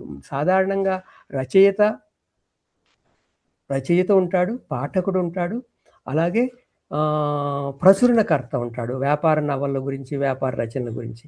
అయితే ప్రచురణకర్తల లాభాలే ప్రధానం కాదు అని చెప్పేసి బుకర్స్ ప్రైజ్ వచ్చినటువంటి అరుంధతి రాయ్ రాసినటువంటి గాడ్ ఆఫ్ స్మాల్ థింగ్స్ గురించి ఈ ఈ ప్రచురణకర్తలు, వ్యాపారాలు వీటి గురించి మాట్లాడుతూనే వ్యాపార సంస్కృతి గురించి మాట్లాడుతూ 4వ కోణం ఒకటి ఉంది. అది ట్రయాంగులర్ రిలేషన్ కాదు. పాఠకులు, రచయిత, ప్రచురణకర్తలు అది చతుర్భుజమైనటువంటి వ్యవహారం అంటాడు. ఆ చతుర్భుజం ఏంటంటే పాలక వర్గము అని చెప్పి ఒకటి నిర్ధారణ చేస్తాడు. అంటే పాలక వర్గ దృక్పథాలని ప్రచారం చేయటానికి, పాలక వర్గం తన దృక్పథాన్ని ప్రచారం చేయటానికి, అంటే దోపిడీ నిరంతరంగా కొనసాగటానికి, యథాతథ స్థితి కొనసాగటానికి ఈ ఈ ఈ వ్యాపార నవల్లో వ్యాపార సాహిత్యం ఎలా తోడ్పడుతుందని చెప్పేసి, అంటే నేను ఒక చోట నుంచి ఒక చోటకి ఇట్లా జంప్ చేస్తున్నాను. మేబీ అలా స్ట్రైక్ అవుతున్నాయి నాకు. ఇక్కడ రచయిత దృక్పథం గురించి మాట్లాడుతూ అక్కడికి వెళ్ళాల్సి వచ్చిందనమాట. మానవ సంబంధాల గురించి మాట్లాడుతూ కారా కథల్లో మానవ సంబంధాల గురించి చెప్తాడు. మానవ సంబంధాలు వికృతంగా ఉన్నప్పుడు అవి వికృతంగా తయారవటానికి కారణం ఏంటి? అప్పుడు కథకుడు ఏం చేయాలి? ఆ మానవ సంబంధాలను యథాతథంగా చిత్రీకరించడం దగ్గర ఆగిపోతాడా? చాలా సందర్భాల్లో అభ్యుదయ సాహిత్యం కానీ, లేకపోతే మనం అనుకునేటువంటి ప్రగతిశీల సాహిత్యం కానీ ఆ మానవ సంబంధాల వికృతి దగ్గర, చిత్రణ దగ్గర, యథాతథ స్థితి దగ్గర ఆగిపోతున్నాం. అలా కాకుండా అందులో మార్పు కోసం, మానవ సంబంధాలని ఉన్నతీకరించటం కోసం, సమాజంలో మానవ సంబంధాలు మానవీయంగా ఉండటం కోసం సాహిత్య సిద్ధాంతాలు కావచ్చు, సామాజిక సిద్ధాంతాలు కావచ్చు ఎలా తోడ్పడతాయి, అక్కడ మార్క్సిజం ప్లే చేసినటువంటి రోల్ ఏంటి, దాన్ని సాహిత్యంలోకి తీసుకురావటంలో రచయితలు పడుతున్నటువంటి ఘర్షణ కావచ్చు, రచయితలు పడుతున్నటువంటి పొరపాట్లు కావచ్చు, ఇవన్నీ వేణు విమర్శలోకి వస్తాయి. అంటే ఎవరు త్రిపురనేని మధుసూదన్ రావు అంటారు, సాహిత్య విమర్శ కూడా వర్గ పోరాటంలో భాగమే అంటారు ఆయన. అంటే సాహిత్య విమర్శ కూడా వర్గ పోరాటంలో భాగం ఏంటంటే, ఆయన నిర్ధారించింది ఏంటంటే, సాహిత్య విమర్శలో కూడా రైట్ వింగ్ విమర్శ ఒకటి ఉంటుంది, లెఫ్ట్ వింగ్ విమర్శ ఒకటి ఉంటుంది. మరి విమర్శలో కూడా ఈ వైరుధ్యాలు బయటపడుతూ ఉంటాయి కదా. అంటే అది దృష్టిలో పెట్టుకున్నప్పుడు సాహిత్య విమర్శ వర్గ పోరాటంలో భాగం అన్నప్పుడు ఆ వర్గ స్పృహ విమర్శకుడికి తప్పనిసరిగా ఉండాలి. ఆ విమర్శకుడికి వర్గ స్పృహ ఉన్నప్పుడు, ఆ చైతన్యం ఉన్నప్పుడు, ఆ రచనలో ఉన్నటువంటి వర్గేతర ధోరణిని, వర్గేతర దృక్పథాలను కూడా పట్టుకోగలడు. వేణు సాధించినటువంటి గొప్ప పరిణతి ఏంటంటే, ఈ వర్గేతర దృక్కోణాన్ని సరిగ్గా అంచనా వేయగలుగుతున్నాడు ప్రతి రచనలోనూ. కారా మాస్టర్ గురించి చెప్తూ కూడా ఆయనకి మార్క్సిస్ట్ దృక్పథం ఉందా లేదా, తొలి రోజుల్లో ఉన్నటువంటి రచనలేంటి, 65 తర్వాత వచ్చినటువంటి రచనలేంటి, వీటిని వేణు కూడా ఇలాగే విభజించాడు. కానీ తొలి రోజుల్లో కుటుంబం గురించి, స్త్రీ పురుష సంబంధాల గురించి విశ్లేషించినప్పుడు కూడా ఆయనకి వర్గ దృక్పథం ఒకటి ఉంది. అది పరిపూర్తిగా రూపొందకపోవచ్చు, కానీ ఈ సమాజాన్ని వర్గ సమాజంగా ఆయన చూడగలిగాడు. కుటుంబ సంబంధాలని వర్గ సమాజంలో ఏర్పడేటువంటి వైరుధ్యంగా ఆయన చూడగలిగాడని ఈ పాఠంలో, ఈ వ్యాసంలో ఆయన వేణు చక్కగా ప్రస్తావించాడు. మార్క్సిస్ట్ వాసనలు పరోక్షంగా కూడా లేకుండా ఈ కథలు, తొలినాటి కథలు కారా మాస్టర్ రాశారంటే వేణు ఒప్పుకోలేదు. ఆ రోజుల్లో ఆయనకున్నటువంటి స్పృహని అప్రజాస్వామికమైనటువంటి సంబంధాలని, అంటే కుటుంబంలో కానివ్వండి, స్త్రీ పురుషుల్లో కానివ్వండి, అప్రజాస్వామిక సంబంధాలని చూడటానికి కావాల్సినటువంటి ఎరుక అప్పటికి ఆయనకి బాగా ఉందని చెప్పేసి చాలా చక్కగా విశ్లేషించారు. అలాగే తర్వాత రాసినటువంటి చాలా మంచి వ్యాసం ఏంటంటే, అల్లం రాజయ్య కథల్లో పరాయీకరణ అనేటువంటిది. అల్లం రాజయ్య కథల్లో పరాయీకరణ అన్నప్పుడు సాధారణంగా పరాయీకరణ అంటే ఏంటి అనేటువంటి విషయం ఇతను విశ్లేషిస్తాడు. పరాయీకరణ, శ్రమ పరాయీకరణ, మార్క్స్ చెప్పినటువంటిది శ్రమ పరాయీకరణ, ఆర్థిక పరాయీకరణ. అసలు పరాయీకరణ అంటే నువ్వుగా కాకుండా పోవటం. మనిషి మనిషిగా కాకుండా పోవటం. మనిషిని మనిషిగా కాకుండా చేసేటువంటి పెట్టుబడిదారీ వ్యవస్థ కావచ్చు, భూస్వామ్య ఫ్యూడల్ వ్యవస్థ కావచ్చు. అక్కడ మనిషి పరాయీకరణకి ఎలా గురవుతున్నాడు? పరాయీకరణ అనేటువంటి కాన్సెప్ట్ ఆధునికమైనప్పటికీ ఎన్నో యుగాలుగా మనిషి శ్రమ ఎలా పరాయీకరణకు గురవుతుంది? ఆ పరాయీకరణకి సంబంధించినటువంటి ఎరుక కలిగితే వ్యక్తులు ఎలా మారతారు? ఆ వ్యక్తులు సమాజంలో మార్పు కోసం ప్రయత్నిస్తారు. పరాయీకరణకు గురయ్యి అందులోనే ఉండిపోయి, అక్కడే కృషించిపోయి, అక్కడే ఎండిపోయి, అక్కడే ఆగిపోయేటువంటి రచయితలు కావచ్చు, వ్యక్తులు కావచ్చు ఏమవుతారని చెప్పేసి పరాయీకరణ హింసకి పరాకాష్ఠ అని చెప్పేసి కూడా అంటాడు. అంటే హింస గురించి నిర్వచించేటప్పుడు కూడా ఈ విషయం చెప్తాడు. ఇక్కడ పరాయీకరణ గురించి నిర్వచించేటప్పుడు కూడా ఈ విషయం చెప్తాడు. మనిషిని మనిషిగాను, ప్రపంచంతో అతని సంబంధాన్ని మానవీయమైనదిగాను భావించండి. అప్పుడు మాత్రమే మనిషి వ్యక్తిగత జీవితానికి సంబంధించినటువంటి వ్యక్తీకరణ విశిష్టంగా ఉంటుంది అనేటువంటి విషయాల్ని ఇందులోకి తీసుకొచ్చాడు. వర్గరహిత సమాజంలో మాత్రమే మనుషుల మధ్య సంబంధాలు, మానవ సంబంధాలు మానవీయంగా ఉంటాయని చెప్పేసి కూడా చెప్తాడు. ఈ క్రమంలో మధ్యవర్తులు కథకి ఎడారి కోయిల్లో ఉన్నటువంటి క్యారెక్టర్ వీళ్ళిద్దరు కూడా పరాయీకరణకు గురైనటువంటి వాళ్ళు. అయితే ఇక్కడ పరాయీకరణకి గురి అవటానికి మధ్యవర్తుల కథల్లో పరాయీకరణకి గురి కావటానికి కారణం చదువులు అని చెప్పేసి ఇద్దరూ పొరపడ్డారేమో అని చెప్పేసి ఈయన భావిస్తాడు. మధురాంతకం రాజారాం కూడా ఆ చదువుకున్నటువంటి వ్యక్తి ఎలా పరాయీకరణ, నిజమే చదువు ద్వారా పరాయీకరణకు గురవుతాము. ఎందుకు చదువుల ద్వారా పరాయీకరణకు గురవుతాము? ఆ చదువుల స్వభావం అలా ఉంది. అంటే శాస్త్రీయమైనటువంటి చదువులు కానప్పుడు ఆ చదువుల కారణంగా పరాయీకరణే చెందుతాము అని. అయితే దానివల్ల చదువుని నిరాకరిస్తామా అంటే చదువు నిరాకరించకూడదు. ఎడారి కోయిల్లో మధురాంతకం చేసినటువంటి తప్పు ఏంటంటే పరాయీకరణకి కారణాన్ని చదువు మీదకి నెట్టేసి ఆ చదువే అన్నిటికీ అయిందని చదువు మీద వ్యతిరేకత కలిగేటువంటి ఒక స్వరం ఉంది. అది తప్పు అని చెప్పి కూడా వేణు స్పష్టంగా మాట్లాడతాడు. మనిషి లోపల విధ్వంసంలో ఆ రాజారాం, ఆ క్యారెక్టర్ కూడా రాజారాం అనుకుంటా. ఆ క్యారెక్టర్ ఎలా పరాయీకరణకు గురైంది, ఎటువంటి హింసని అనుభవించాడు, ఆ హింస అనుభవించడానికి కారణం ఏంటి, అతని చుట్టూ ఉన్నటువంటి సమాజంలో హింస అనేక రూపాల్లో ఎలా అమలవుతూ ఉంది, దాన్ని అతను అధిగమించలేక తనలో తాను కుమిలిపోతూ ఉంటాడు, తనలో తాను విధ్వంసం అవుతూ ఉంటాడు. వాటిని గుర్తించలేనటువంటి చుట్టూ ఉన్నటువంటి క్యారెక్టర్స్ గురించి చాలా అద్భుతమైనటువంటి విశ్లేషణ ఇది. వాళ్ళలో కొంతమంది అతని పట్ల సానుభూతి ప్రదర్శిస్తుంటారు, కొంతమంది ఏమో అతన్ని అర్థం చేసుకోరు. ఇది మనిషి లోపల విధ్వంసం కథలో ఉన్నటువంటి బీభత్సాన్ని వర్ణిస్తాడు. ఆ తర్వాత రాజయ్య కథల్లో ఉన్నటువంటి పరాయీకరణ, ఇతరేతర కథల్లో ఉన్నటువంటి పరాయీకరణ కూడా చూపిస్తాడు. దానికి ప్రధానంగా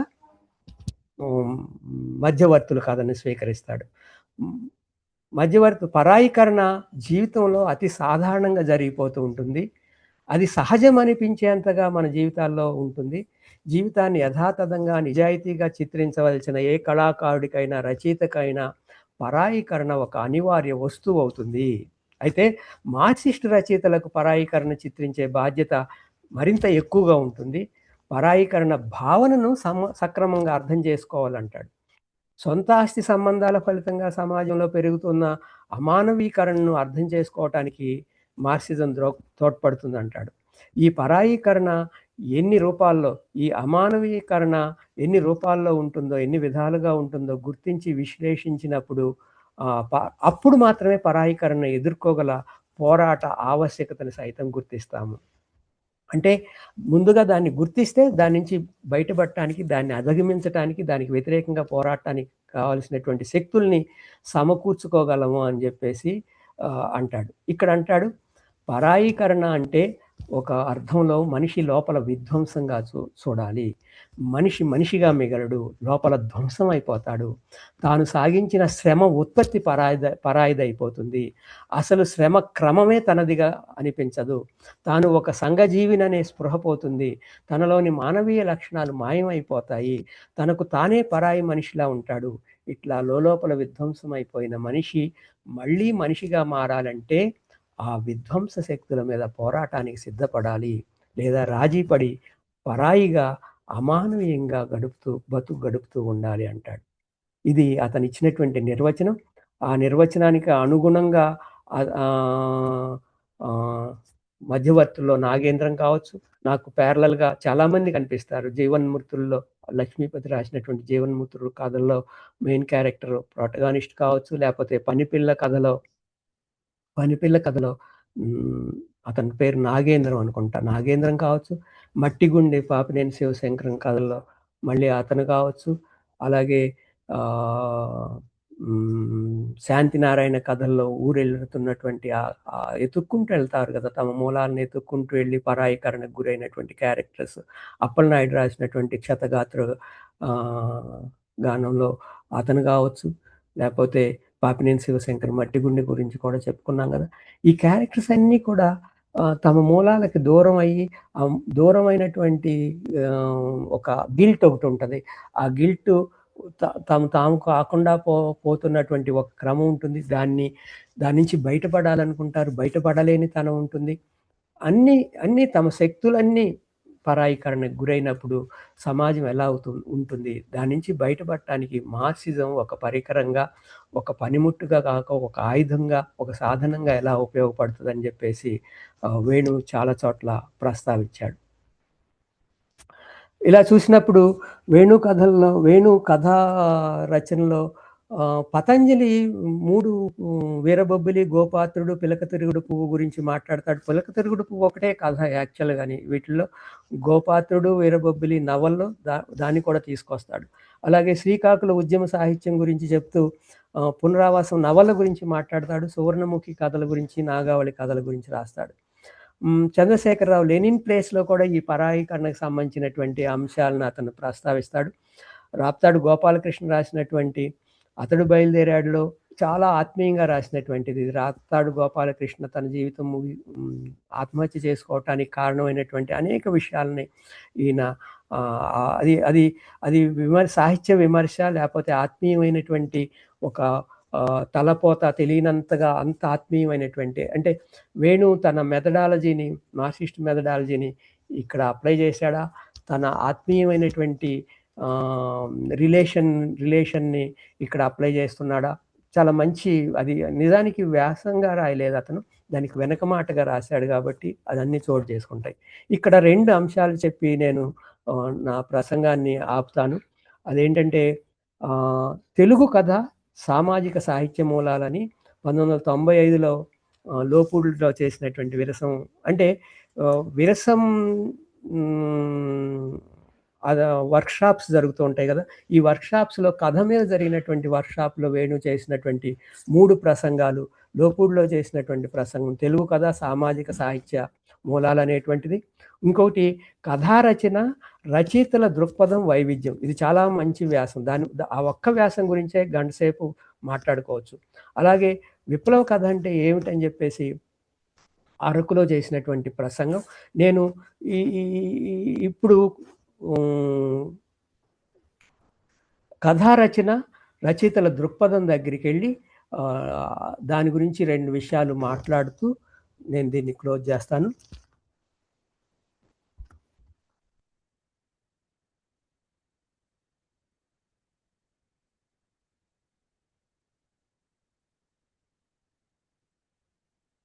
కథారచన, రచయితల దృక్పథాలు, వైవిధ్యం, ఈ ప్రసంగం దీన్ని వ్యాసంగా మార్చారు. ఇక్కడ అసలు రచయితకి దృక్పథం ఉండాల్సినటువంటి అవసరం ఏంటి? దృక్పథం లేనటువంటి రచయితలు ఉంటారా అసలు? ఏ దృక్పథం లేనటువంటి రచయితలు ఎందుకు ఉంటారు? ఉండరు అని చెప్పేసి వేణు చెప్తాడు. దృక్పథానికి వస్తువుకు ఉండేటువంటి రిలేషన్ ఏంటి? అలాగే దృక్పథం లేనటువంటి అంటే సరైనటువంటి దృక్పథం ఉంటుంది.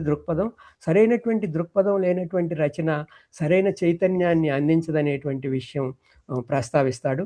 రామాయణ కాలం అప్పటి నుంచి మౌఖిక కథల దగ్గర నుంచి, జానపద కథల దగ్గర నుంచి ఏ దృక్పథం ఎలా కథకి కారణమవుతుంది అని చెప్పేసి ప్రస్తావిస్తాడు.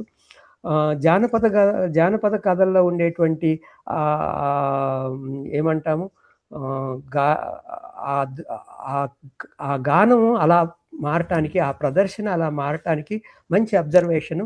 ప్రదర్శకుడు యొక్క దృక్పథం కూడా ఆ పెర్ఫార్మెన్స్ నిర్దేశిస్తుంది అని చెప్పటం చాలా మంచి అబ్జర్వేషన్. ఏంటంటే చాలామంది ఇప్పుడు ఏమంటున్నారంటే అసలు దృక్పథమే అక్కర్లేదు అని చెప్పేసి అంటున్నారు. దృక్పథం కథా రచనకి లేకపోతే రచయితకి అడ్డుపడుతుంది అంటారు. ఇంకొక మాట కూడా అంటారు ఏంటంటే దృక్పథం కళాత్మకతకి ఆటంకం అంటున్నారు.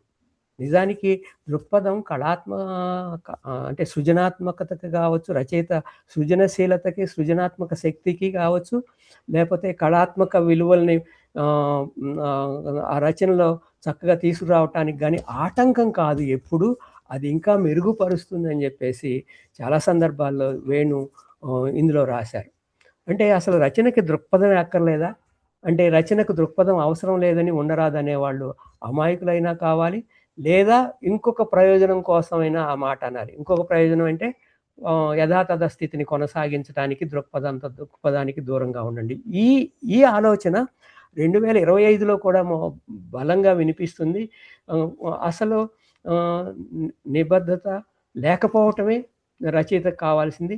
నిబద్ధత అనేటువంటిది కూడా రచయిత స్వేచ్ఛకి, రచనా స్వేచ్ఛకి ఆటంకం కలుగుతుందని చెప్పేసి అంటున్నటువంటి కొత్త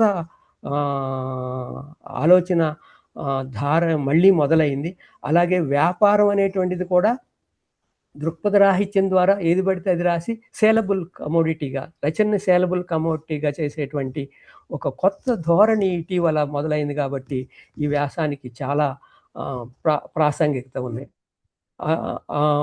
కొన్ని కథా వస్తువులు అసలు ఎక్కడ మొదలవుతుంది రచయిత దృక్పథం అంటే వస్తు స్వీకరణ దగ్గరే దృక్పథం ప్రధానమైనటువంటి రోల్ ప్లే చేస్తూ ఉంటుంది.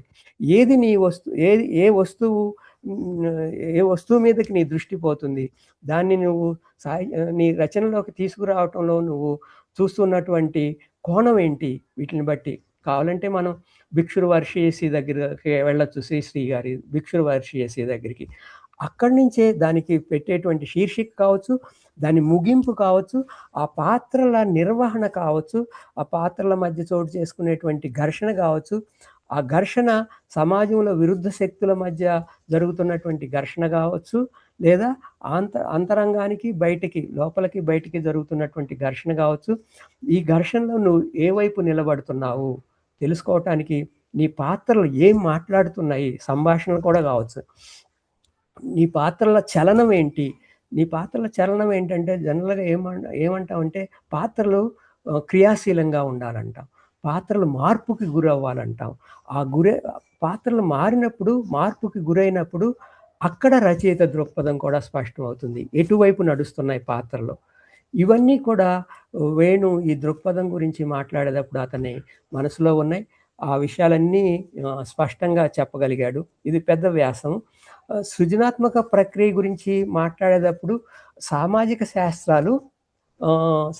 శాస్త్రాలు విమర్శకుడికే కాదు, రచయితకు కూడా ఎలా దోహదం ఉపయోగపడతాయి. సామాజిక శాస్త్ర అధ్యయనం, సాధారణంగా అధ్యయనం లేకపోవటం గురించి మాట్లాడతాం కదా. అధ్యయనం అంటే కేవలం పుస్తకాల అధ్యయనం కాదు, జీవిత అధ్యయనం అని ఇంతకుముందు చెప్పుకున్నాం కదా. ఆ అధ్యయన లేమి వలన దృక్పథ లేమి ఏర్పడుతూ ఉంటుంది. ఒక్కోసారి దృక్పథం ప్రధానమై దృక్పథం చెప్పటానికే రచనలు చేసేటువంటి కొంతమంది ఉంటారు. అక్కడ శిల్పం లేదా రూపం, నిర్మాణం సెకండరీ స్థానంలో, అంటే రెండో స్థానంలోకి వెళ్ళిపోయినప్పుడు అప్పుడు జరిగేటువంటి ప్రమాదం ఏంటి అంటే, ఏ రచన అయినా సరే కేవలం వస్తువు ద్వారా అది గొప్పదైపోదు, కేవలం శిల్పం ద్వారా గొప్పదైపోదు. ఆ వస్తు శిల్పాల మధ్య సమన్వయం సాధించడానికి కావలసినటువంటి ఒక స్పష్టమైనటువంటి దృక్పథం రచయితకు ఉండాలని వేణు చెప్తున్నాడు. ఆ దృక్పథం ఒక విమర్శకుడిగా వేణుకు ఉందని చెప్పేసి నేను భావిస్తున్నాను. దీనికి ఎగ్జాంపుల్‌గా కేతు విశ్వనాథ్ రెడ్డి గారి 'మార్పు' కథని ఎగ్జాంపుల్ చూపిస్తాడు. అంటే రచయిత దృక్పథానికి, కథకు మధ్య ఉండాల్సినటువంటి సందర్భం మనందరం చదువుకున్నటువంటిదే. ఆహ్, ఆహ్, ఆ కథని ఎగ్జాంపుల్‌గా తీసుకుంటాడనమాట. అందులో మార్పు గురించి అబ్జర్వేషన్ లేనటువంటి రచయిత ఎలా ఉంటాడు? ఆహ్, అంటే తన చుట్టూ ఉన్నటువంటి సమాజంలో వచ్చేటువంటి మార్పుల్ని చూడటానికి కావాల్సినటువంటి సరైనటువంటి అవగాహన లేనప్పుడు రచయిత చేసేటువంటి పొరపాట్ల గురించి కూడా ఆ కథలో చూపిస్తూ ఉంటారు. అప్పుడు రచయిత ఎప్పుడు మారాడు? మాదిగూడాన్ని తగలబెట్టినటువంటి ఘటనని నువ్వు రచనగా చేయొచ్చుగా అంటే, అతను హరిజనులు కూడా వాళ్ళ ఇళ్ళకు వాళ్ళే నిప్పు పెట్టుకున్నారనేటువంటి వదంతి ఉంది. మరి ఏం రాయాలి అని జెప్పేసి రచయిత రాయడనమాట. అంటే రచయిత ఎటువైపు నిలబడ్డాడో ఏదో ఒక సందర్భంలో ఎక్కడో ఒక చోట అతని రచనలో స్పష్టమవుతుంది. ఆ రచయిత ఎన్ని ముసుగులు వేసుకున్నా సరే, ఎన్ని పదాల మాటున దాక్కున్నా సరే, ఎన్ని పాత్రల మాటున దాక్కున్నా సరే, ఎన్ని సంభాషణల మాటున దాక్కున్నా సరే, ఎక్కడో చోట స్పష్టమవుతాడు. ఆ స్పష్టం అవ్వటానికి దాన్ని చూడటానికి కావాల్సినటువంటి నేర్పు విమర్శకుడికుండాలి. ఆ నేర్పు ఉన్నప్పుడు ఆ విమర్శకుడి దృక్పథం రచయిత దృక్పథాన్ని అర్థం చేసుకోవటానికి ఉపయోగపడుతుందని వేణు చెప్తాడు ఇందులో. రచయిత సామాజిక సాహిత్య దృక్పథాలు వేరుగా ఉంటాయి. ఆ సామాజిక దృక్పథం, సాహిత్య దృక్పథం వేరుగా ఉంటాయంటే ఉండకూడదనే వేణు ఇందులో భావిస్తాడు. సామాజిక దృక్పథమే సాహిత్య దృక్పథంగా ఉంటుంది. అదే అక్కడ ప్రతిఫలిస్తుంది. అయితే ఒక్కొక్కసారి రచయిత పొరపడేటువంటి అవకాశం కూడా ఉంది. అంటే సరైనటువంటి దృక్పథం ఉంటుంది. కానీ దాన్ని కన్వే చేయటంలో, అంటే తన పాత్రల ద్వారా కన్వే చేయటంలో ఎక్కడో తడబడతాడు. అక్కడ అతనిలో ఉన్నటువంటి సాహిత్యకారుడు, అతనిలో ఉన్నటువంటి రచయిత జాగ్రత్త వహించాలని చెప్పేసి ప్రస్తావనిస్తాడు. ఇందులో ప్రస్తావిస్తాడు. అలాగే ఏ అంశాన్ని జడాత్మకంగా అర్థం చేసుకోకూడదు. అంటే డాగ్మా కాకూడదు. ఇది జడాత్మకం అనడానికి డాగ్మా. అంటే రచయితకి ఒక దృక్పథం ఉంటుంది.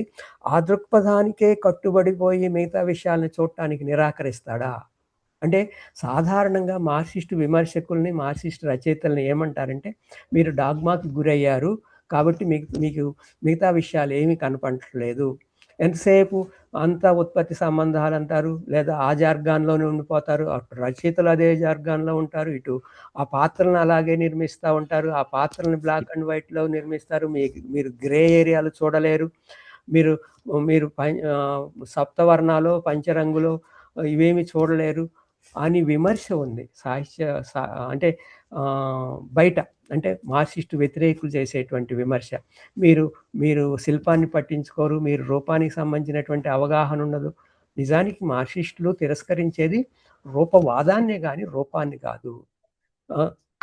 కేవలం కళ కోసం అనేటువంటి వాళ్ళనే గాని కళాత్మక విలువలకు వ్యతిరేకం కాదు. అలాగే శిల్పం మీదే ప్రయోగాలు చేయటం తప్పంటారు గానీ, అసలు రచనకి శిల్పం అక్కర్లేదనరు. నిజానికి శిల్పం మీద, రూపం మీద, నిర్మాణం మీద మార్క్సిస్టులకి ఎక్కువ అవగాహన ఉంటుంది, ఉండాలి. ఎందుకంటే ఇంకొక విమర్శ ఉంది. మార్క్సిస్టులు సాహిత్యాన్ని, రచనని ప్రచారం కోసం ఉపయోగించుకున్నారని. పోనీ ఆ విమర్శ నిజమైనా ప్రచారం జరగాలంటే బలంగా చెప్పగలగాలి గదా! బలంగా చెప్పగలగాలంటే జనామోదంగా చెప్పగలగాలి గదా! జనామోదంగా చెప్పగలగాలంటే దానికి ఒక అందమైనటువంటి రూపం ఉండాలి గదా! అంటే రూపశ్రద్ధ చాలా అవసరము. రూపవాదాన్ని తిరస్కరిస్తారు గానీ, రూపాన్ని గాదు. రూపం మీద అనవసరమైనటువంటి శ్రద్ధ పెట్టడాన్ని నిరాకరిస్తారు గానీ, రూపశ్రద్ధను నిరాకరించరని జెప్పేసి మనం ఈ క్రమంలో చెప్పుకోవాలి. సో, రచయిత అవగాహనను బట్టి, విజ్ఞానాలను బట్టి అతని సృజన క్రమం ఉంటుంది. అతని ప్రాపంచిక దృక్పథం ఉంటుంది. ఆ ప్రాపంచిక దృక్పథమే సృజన క్రమాన్ని కూడా నిర్ధారిస్తుంది అని జెప్పి వేణు ఇందులో ప్రస్తావిస్తాడు. పాఠకుల మీద అయితే పాఠకుడికి కూడా ఒక దృక్పథం ఉంటుంది గదా! ఆ దృక్పథం ఏంటి? అన్నప్పుడు ఇక్కడ మళ్ళీ నేను ఒకసారి నవలల దగ్గరికెళ్తాను. సంగం నవలలు రాస్తూ సంఘం నవల కాదు. ఉప్పెన నవల రాస్తూ సరిపల్లి కృష్ణారెడ్డి ఏం చేస్తాడంటే దాన్ని ఆంధ్రజ్యోతిలో సీరియలైజ్ చేసినప్పుడు ఒక ముగింపు ఇస్తాడు. తర్వాత పుస్తకంగా వేసుకున్నప్పుడు ఒక ముగింపు ఇస్తాడు. అందులో పోరాటం కొనసాగుతుందన్న విషయం చెప్పడు. పోరాట విరమణ దగ్గరికి వచ్చేసి అంతా బాగుందని కంక్లూడ్ చేస్తాడు. ఇందులో సీరియల్‌గా ఉద్దేశించినప్పుడు. అంటే అతను ఆ పాఠకులను ఉద్దేశించి దాన్ని కొనసాగుతుంది అని చెప్పదలుచుకోలేదు. ఇది దుర్మార్గం అంటాడు. అంటే రచయిత దృక్పథం బలంగా లేకపోతే, అది బలంగా లేకపోతే, దానికి తన దృక్పథానికి తాను నిబద్ధుడు కాకపోతే ఎటువంటి దుర్మార్గమైనటువంటి రచనలు వెలువడతాయని ఎగ్జాంపుల్ ఇవ్వటానికి సరిపల్లి కృష్ణారెడ్డి ఉప్పెన్న చెప్తాడు. అంటే దృక్పథ స్పష్టత ఉండటం ఒకటి, దృక్పథం బలంగా ఉండటం ఒకటి. అయితే అది ఆచరణశీలంగా పరిణమించటం అంటే ఆచరణశీలంగా పరిణమించినటువంటి దృక్పథాలు ఎలా ఉంటాయి? అది కేవలం సైద్ధాంతిక జ్ఞానంగా మిగిలిపోకూడదు. అంటే సైద్ధాంతిక జ్ఞానంగా మిగిలిపోతే ఒకవేళ ఆ రచన ఎలా ఉంటుంది? ఒక్కోసారి కేవలం సిద్ధాంతాన్ని చెప్పటం కోసమే చాలా సందర్భాల్లో శ్రీవాద రచనలను తొలి కాలంలో చెప్పిన రచనలు కావచ్చు, లేకపోతే విప్లవోద్యమంలో పుట్టినటువంటి తొలికాలపు రచనలు కావచ్చు, మీరు కేవలం దృక్పథాన్ని చెప్పటానికి కోసమే ఈ ముగింపులు ఇస్తున్నారు, ఈ పరిష్కారాలు చూపిస్తున్నారు, ఈ పాత్రను చిత్రిస్తున్నారు అన్నారు కదా. దాని నుంచి బయటపడాల్సినటువంటి అవసరం కూడా రచయితలకు ఉంది. దృక్పథం విశాలం కావాల్సినటువంటి అవసరం ఉంది. ఈ ప్రజాస్వామికమైనటువంటి ఆలోచన ఉండాలి. పాత్రలు కేవలం తెలుపు నలుపుల్లో ఉండవు అని చెప్పటం. తెలుపు నలుపుల్లో ఉండటం అంటే గ్రే ఏరియాలను కూడా చూపించాల్సి వస్తుంది. అప్పుడు ఘర్షణ వస్తుంది. అప్పుడు వైరుధ్యాలని ప్రస్తావించాల్సి వస్తుంది. ఆ వైరుధ్యాలని ప్రస్తావించినప్పుడు వైరుధ్యాలని యథాతథంగా ఉంచకుండా ఆ వైరుధ్యాలని పరిష్కరించుకునేటువంటి మార్గాలు కూడా చెప్పాల్సి వస్తుంది. ఈ పరిష్కరణ మార్గాల విషయంలోనే అది విప్లవ కథ అవుతుందా కాదా అని చెప్పేసి తర్వాతి వ్యాసంలో విప్లవ కథ నిర్వచనం ఇస్తూ అది అరకులోయలో చేసినటువంటి ప్రసంగం దీనికి కంటిన్యూషన్ అనమాట. రచయితకు దృక్పథం ఉండటం ఒకటైతే ఆ దృక్పథం విప్లవాత్మకంగా ఉండటం, విప్లవం అంటే ఏంటో తెలుసుకోవటం, రచనలో ఆ దృక్పథాన్ని విస్తృతపరచుకోవటం, ఈ అంశాలన్నీ కూడా ఇంతకుముందు మనం చెప్పుకున్నాం కదా జానకి విముక్తి నవల గురించి మాట్లాడుకున్నప్పుడు. అంటే ఇందులో ఒక మాట చెప్తాడు.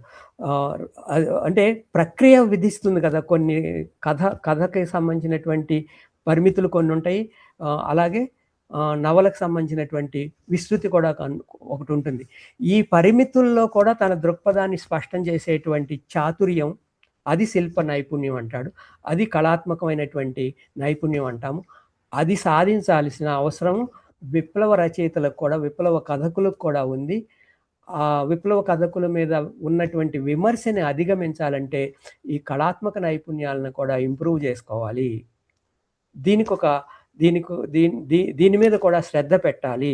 అంటే వస్తువు, శిల్పము, దృక్పథం ఈ మూడింటి మధ్య సమన్వయం సాధించటమే సరైనటువంటి సాహిత్య విమర్శ, లేకపోతే సరైనటువంటి రచన అవుతుంది అని చెప్పేసి వేణు ఈ వ్యాసాలన్నిటిలోనూ స్థూలంగా చెప్పినటువంటి విషయాలు. ఇదే అతన్ని ఒక మార్క్సిస్ట్ సాహిత్య విమర్శకుడిగా ప్రత్యేకంగా నిలబెట్టగలిగింది.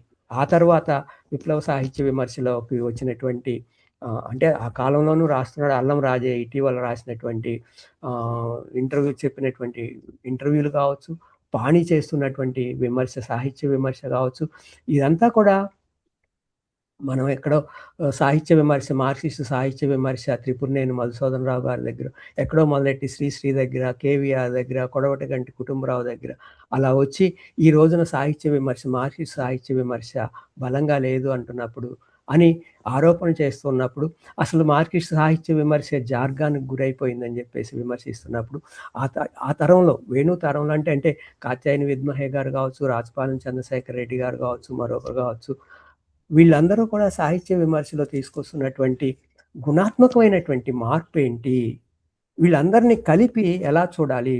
మార్క్సిస్ట్ సాహిత్య విమర్శలో విప్లవ సాహిత్య విమర్శ వేరుగా ఉంటుందా? అభ్యుదయ సాహిత్యం అంటే మనం కొన్ని అకాడమిక్ పరిశీలనలకు గురైపోయి అభ్యుదయ సాహిత్య విమర్శ వేరు, విప్లవ సాహిత్య విమర్శ వేరు అంటున్నాం కదా. అలా ఉండదు. ఇదంతా మార్క్సిస్ట్ సాహిత్య విమర్శలోనే భాగము.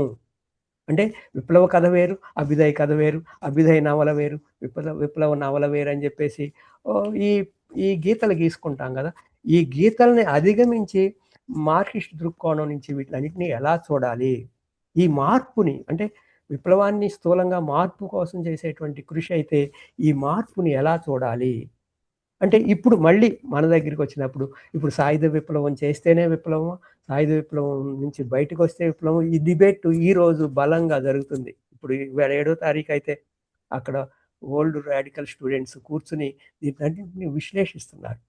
ఈ ఈ సామాజికమైనటువంటి అంశాలని సాహిత్యంలోకి తీసుకురావటానికి సరైనటువంటి దృక్పథం ఉండాలి. ఒక్కోసారి దృక్పథానికి సంబంధించినటువంటి గందరగోళపు సందర్భాలు ఏర్పడతాయి.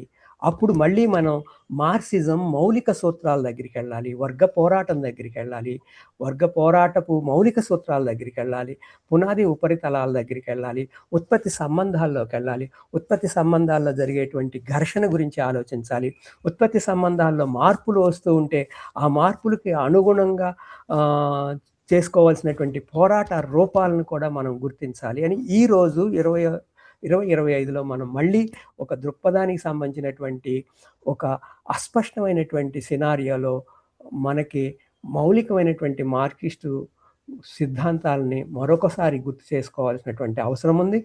ఆ మార్క్సిస్టు సిద్ధాంతాలలో కూడా తరువాతి కాలంలో వస్తున్నటువంటి మార్పుల గురించి కూడా అధ్యయనం చేస్తూ ఉండాలి. ఇదంతా ఎందుకంటే ఈ సమాజం మానవీయంగా తయారవటం కోసం. ఆ మానవీయంగా తయారు చేయటానికి సాహిత్యం, సాహిత్య విమర్శ ఎలా దోహదం చేస్తాయని చెప్పి ఆలోచనలకు ప్రేరేపిస్తున్నటువంటి ఈ అరసం సాహిత్య విమర్శ పాఠశాలకి కృతజ్ఞతలు తెలియజేస్తూ సెలవు. ధన్యవాదాలు మిత్రమా, ధన్యవాదాలు. 1:20 మీరు అనర్గళంగా మాట్లాడారు. సారీ వేణు గారి ప్రసంగ విమర్శ ఎంత లోతులకు వెళ్తుందో మీ ప్రసంగం ఆయన విమర్శలోకి అంత లోతుల్లోకి వెళ్ళింది. వేణుగోపాల్ గారి 2 పుస్తకాల్లో 35 వ్యాసాలు ఉన్నాయని, నవల మీద 21, కథల మీద 14 వ్యాసాలు ఉన్న పుస్తకాలను గురించి మీరు మాకు బాగా విశ్లేషణ చూపించారు. 1981, 2003 మధ్య ఈ వ్యాసాలన్నీ రాశారని చెప్పారు. నిజానికి ఇది మార్క్సిస్టు వ్యతిరేక గాలులు వీస్తున్నటువంటి చాలా భయంకరమైన సమయం. మన మార్క్సిస్టు సాహిత్య విమర్శ ఈ ప్రపంచీకరణ ప్రవేశించిన తర్వాత ఎక్కువగా వచ్చింది.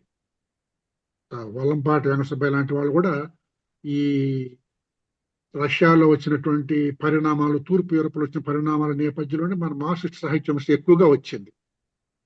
వల్లంపాటికి కేంద్ర సాహిత్య అకాడమీ అవార్డు వచ్చిన ఆ ఫంక్షన్లో గంగాధర గాడ్గిల్ అని ఒక ఆయన అప్పుడు చీఫ్ గెస్ట్ ఆ సమావేశానికి, ఆయన సిద్ధాంతాలను నేను ఒప్పుకోనని చెప్పాడు. ఆయన సిద్ధాంతం ఒప్పుకోడంటే మార్క్సిజం ఒప్పుకోడని అర్థం, వేరే సిద్ధాంతాలు కాదు. ఆయన అన్నాడు, మార్క్సిజాన్ని మనం వ్యతిరేకించినా అది సాహిత్యంలో ఇంకా చాలా కాలం ఉంటుందని అన్నాడు. కనీసం ఆ రహస్యం గుర్తించినందుకు మనం ఆయన్ని అభినందించాలి. అందుకు మన వేణు గారే మంచి ఉదాహరణ నాకు అనిపిస్తుంది. వేణు గారు ప్రతి విమర్శలోనూ ఈ మార్క్సిస్టు నేపథ్యం, మార్క్సిస్టు పునాది బాగా కనిపిస్తుందని చెప్పారు. తర్వాత మానవ సంబంధాలను వ్యాఖ్యానించడంలో వేణుగారు చాలా నైపుణ్యం సాధించారని చెప్పారు. విమర్శకు ఏ రకమైన విమర్శకైనా ఒక ప్రాతిపదిక ఉంటుంది. వేణుగోపాల్ గారి విమర్శకు ప్రాతిపదిక మార్క్సిజము, మానవ సంబంధాలు, ఉత్పత్తి సంబంధాలు, చారిత్రక దృష్టి ఇవి ఉంటాయని చెప్పారు. తర్వాత ఒక్కొక్క నవల మీద ఆయన ఏమేమి చెప్పారని అంటూ మీరు వివరించుకుంటూ వచ్చారు. ప్రతి విమర్శకు ఒక మెథడాలజీ ఉంటుంది. అది వేణుగారు ఆ మెథడాలజీని, మార్క్సిస్ట్ మెథడాలజీని తెలుగు సాహిత్య విమర్శలో చాలా జాగ్రత్తగా అమలు చేశారు అని మీరు చెప్పుకొచ్చారు. అలాగే ఆయన తాను విమర్శకు తీసుకున్న నవలలో ఉన్నటువంటి గుణాలు, దోషాలు ఎలా చూపించారో, ఎంత బ్యాలెన్స్డ్గా ఆయన చెప్పారో మీరు వివరించారు. వేణుగారిలో ఉన్నటువంటి, నేను త్రిపురనేని మధుసూదనరావు గారిని కూడా చూశాను. వాళ్ళు ఏ భావనలను, ఏ కాన్సెప్ట్లను చెప్తున్నారో ఆ కాన్సెప్ట్ వివరిస్తారు ముందుగా. పాఠకులకి ఆ పదాలు ఉపయోగించి వదిలిపెట్టరు వాళ్ళు. అది బహుశా తెలుగు సాహిత్య విమర్శలో చాలా గొప్ప గుణం అని నేను అనుకుంటూ ఉంటాను. పరాయీకరణ అంటే ఏమిటి, దోపిడీ అంటే ఏమిటి, హింస అంటే ఏమిటి, వీటిని వివరిస్తారనమాట. ఇది పాఠకుడిని చాలా ఎన్లైటన్ చేస్తుంది. జానక విముక్తి లాంటి నవలన్నీ మీద ఆయన అంత చిన్న వయసులో ఒక పరిశోధన పత్రం రాశారని అన్నారు. మీరు చాలా మంచి మాట అన్నారు. ఆ నవలలో ఉన్నటువంటి 1100 పేజీల నవలలో రాజ్యాంగ యంత్రం కనిపించలేదు అని గుర్తించడం చాలా విశేషం అంత చిన్న వయసుకి. తర్వాత ఒక రచనను విమర్శించేటప్పుడు ఆ రచనలోని సాంఘికాంశం అనేది ఒకటి ఉంటుంది. దాన్ని మార్క్సిస్ట్ దృక్కోణం నుంచి వేణు బాగా వివరిస్తారని చెప్పారు. మావో చెప్పినటువంటి 3 అంశాలను గుర్తు చేశారు మీరు. పార్టీ, ప్రజా సైన్యము, ఉమ్మడి ఐక్య సంఘటన. ఇవి వేణుగారి విమర్శలో నాకు బాగా కనిపిస్తాయని చెప్పేసి మీరు అన్నారు. వేణు ఎక్కువగా వస్తు విమర్శ చేశారు, అంటే జీవిత విమర్శ చేశారు, కానీ శిల్ప విమర్శ చాలా పరిమితంగా చేశారు, తక్కువే చేశారని గుర్తించారు మీరు. అయినప్పటికీ కూడా 5 హంసలు చంద్రశేఖరరావు గారి గ్రంథంలో శిల్ప ఆధిక్యతను ఆయన బాగా విమర్శించారని చెప్పారు. తర్వాత అల్లం రాజయ్య గారి రచనల్లో పరాయీకరణ అనేటువంటి కాన్సెప్ట్ని వేణు గారు ఎంత లోతుగా పరిశోధించారు మీరు చాలా స్పష్టంగా చెప్పారు. ఇది ఇప్పటి విమర్శకులంతా తెలుసుకోవాల్సింది ఏమిటంటే, ఒక కాన్సెప్ట్ను తీసుకున్నప్పుడు ఆ కాన్సెప్ట్ను అవగాహన చేసుకొని టెక్స్ట్లోకి వెళ్ళాలి. అది వేణుగారు మనకు నేర్పిస్తున్నమాట. ఇప్పటి విమర్శకులు తెలుసుకోవాల్సిన విషయాలు ఇవన్నీ కూడా. తర్వాత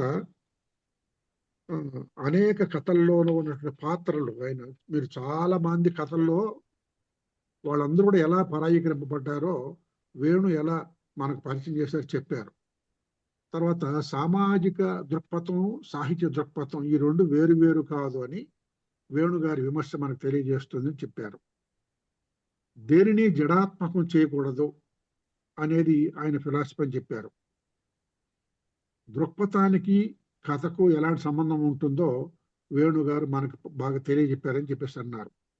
మార్క్సిస్టుల మీద ఉండేటువంటి నిష్కారణ, మామూలుగా అయితే నీలాప నిందనాలు మనం, నిష్కారణ విమర్శలు ఏమిటంటే వీళ్ళు ఒక చట్టంలో ఇరుక్కుపోతారు అనేది ఒకటి, తర్వాత వీళ్ళు శిల్పాన్ని గురించి పట్టించుకోరు అనేది ఒకటి, రాజకీయాలకే పరిమితం అవుతాయి. ఇట్లాంటి విమర్శలన్నింటినీ కూడా మనం వేణు విమర్శలో నుంచి మనం ఎలా చూడాలో మీరు బాగా వివరించారు. ప్రాపంచిక దృక్పథమే రచయితను నడిపిస్తుంది అని మనకు వేణు విమర్శ ద్వారా తెలుస్తుందని చెప్పారు. తర్వాత రచయితకు ఒక దృక్పథం ఉంటే పాఠకుడికి ఒక దృక్పథం ఉంటుంది కదా, దాన్ని మనం ఎలా అర్థం చేసుకోవాలి, వేణు ఏం చెప్పాడని మీరు వివరించారు. చివరికి రచయితకు ఒక దృక్పథం ఉంటుంది, ఆ దృక్పథం విప్లవాత్మకంగా ఉంటే అది గొప్ప రచన అవుతుందని వేణుగారి విమర్శ సారాంశంగా చెప్పారు.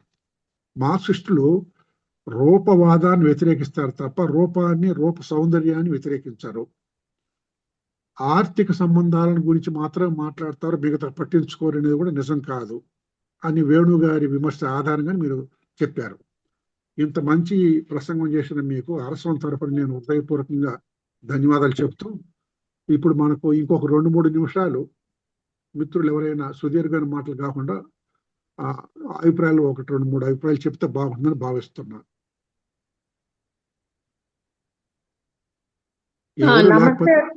నమస్తే సార్. నమస్తే అమ్మా, చెప్పండి. అంటే నేను అదే వేణుగోపాల్ గారు రాసింది నాలాంటి వాళ్ళ కోసమే అనిపిస్తుంది. ఈ విమర్శ మాత్రం ఏకే ప్రభాకర్ గారు అబ్బా పనసపండు ఒలిచినట్లు చెప్పారు. ఇక్కడ ఏంటంటే ఉండండి 1 మినిట్. సజ్జల గంపలో సజ్జలు పెట్టినట్లు, ఎస్ అలా కష్టం. కొన్ని సైంటిఫిక్ విప్లవాత్మకంగా రాయాలి అంటే, మార్పు రావాలంటే.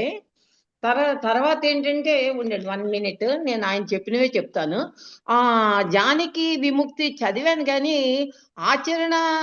ఆచరణ లేని అధ్యయనము, ఎస్ అలాగే నేను అర్థం చేసుకున్నాను.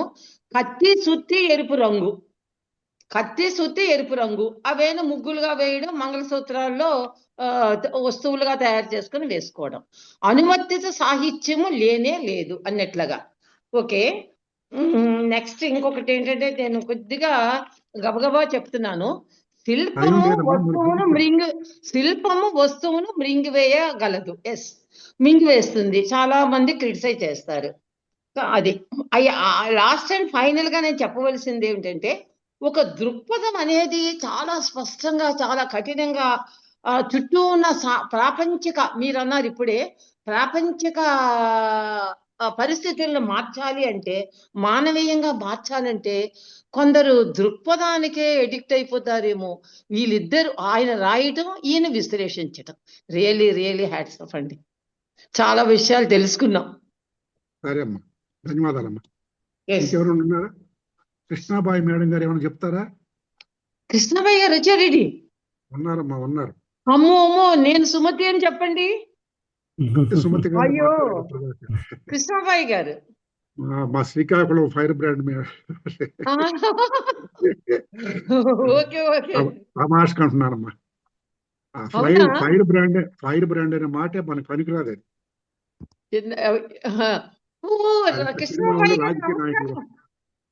కృష్ణాబాయి గారు నమస్కారం. కృష్ణక్క మ్యూట్ లో ఉన్నారు, ఇప్పుడు మాట్లాడండి. ఇంకెవరైనా ఉన్నారండి? కృష్ణక్క అన్మ్యూట్ అయ్యారు, మాట్లాడండి. సరేమ్మా, మాట్లాడలేండి మేడం, మాట్లాడండి. హలో హలో, నమస్తే నమస్తే. నేను సుమతి. లేదు కదా, లేనప్పుడు ఇంకేస్తాను. మీరు చెప్పిందే నేను ఎస్ అంటాను. రంగనాయకమ్మకి. Okay, thank you so much అండి. ఈ రోజు నా జీవితం ధన్యమైంది.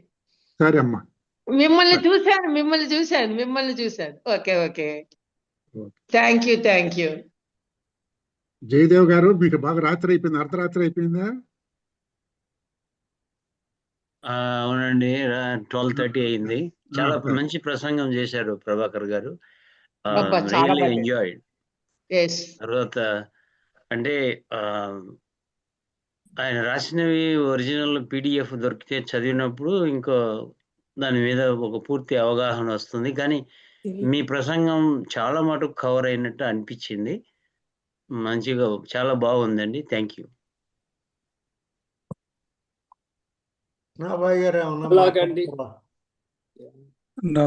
ప్రభాకర్ గారు నమస్కారం అండి. ప్రకాష్ అండి. ఒక క్వశ్చన్ అండి, ఉప్పెన గురించి చెప్పారు. ఆంధ్రజ్యోతిలోనూ బుక్ గా వచ్చినప్పుడు ముగింపు డిఫరెంట్ గా ఉంది అనేసి. అది రచయిత పరిమితి చెందినాడు అనుకోవచ్చు కదా, మరి ఎందుకు అంత క్రిటిసైజ్ చేసుకోవాలి? మనం వాళ్ళని మనం ఎందుకు అంతగా విమర్శించాలి అనేది ఒక క్వశ్చన్. మనం అట్లా చేసిన దాని వల్ల ఏమవుతుందంటే, ఇతరులకు మనం అవకాశం ఇస్తున్నాం, నాన్ లెఫ్ట్ పీపుల్కి. Right, we are criticize our own people and giving opportunities for others to criticize us. So ఏమంటారు దాని గురించి? అంత అవసరమా? అంత మైన్యూట్ న్యూయాన్సెస్ ని తీసుకొని విమర్శించాలన్నంత అవసరం ఉందా? ఉప్పెన నవలంతా తీసేసుకొని ఒక ముగింపులో మార్పింది కాబట్టి రచయితకి పరిపక్వత లేదు అని చెప్పడమో, లేకపోతే ఆయనకి దృక్పథం లేదు అని చెప్పడం సమంజసమా అనేది క్వశ్చన్. అసలు త్రూ అవుట్ ఉప్పెన నవలే సరిగ్గా రాయలేదని మొదటి నుంచి చెప్తున్నారు. ఉప్పెన నవలో చివరికి ముగింపు విషయంలో కూడా రాజీ పడ్డారని చెప్పారనమాట.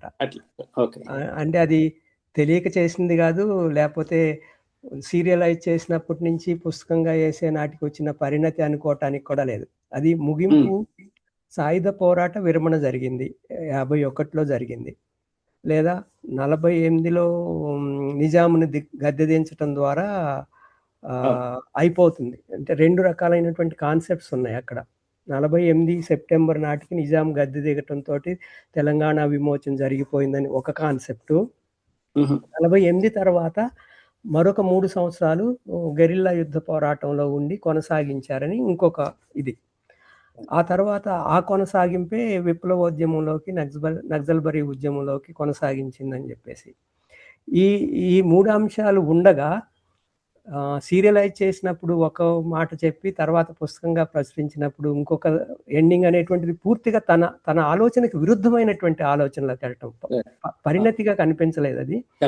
అంటే అక్కడ వాళ్ళ అవసరం కొద్దీ ఆంధ్రజ్యోతి వ్యాపార పత్రిక పాఠకుల దగ్గరికి చేరటానికి ఒక ముగింపుని స్వీకరించటం, తర్వాత పుస్తకంగా వేసినప్పుడు ఇంకొక ముగింపు ఇవ్వటం అనేటువంటిది పరిణతి కాదేమో, ఒక రకంగా పాఠకుల్ని లేకపోతే మోసం చేయటమే అనిపించి వేణు కటువైన విమర్శే పెట్టాడు ఆయన.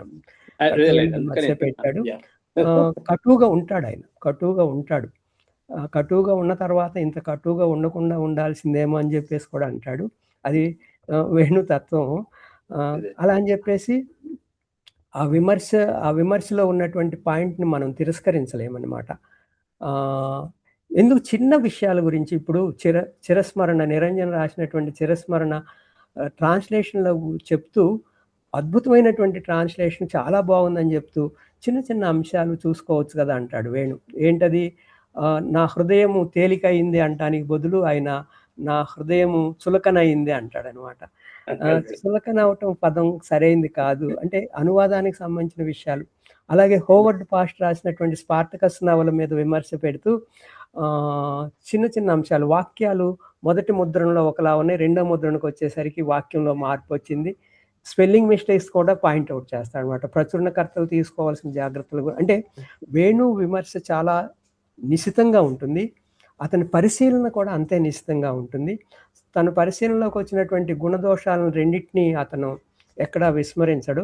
గుణాన్ని గుణంగా ఎత్తి పెడతాడు, దోషాన్ని తప్పనిసరిగా. నాలాంటి వాళ్ళు ఏం చేస్తామంటే దోషాన్ని గుండెలో ఆపుకొని గుణాన్ని మాత్రమే ప్రస్తావిస్తాం, కానీ వేణులో ఆ ప్రస్తావన ఉండదు. దేనికి దానికి విడదీసి చూపిస్తాడు, పాలు పాలు నీరు నీరుగా. నేను కొంచెం లిబరల్గా ఉంటాను, ఎందుకు దోషాల గురించే ప్రస్తావించాలనుకుని దోషాలని కొంచెం సాఫ్ట్గా చెప్తాను నేను, ఆయన అయితే కఠినంగా చెప్తాడు. అది వేణు విమర్శ పద్ధతి.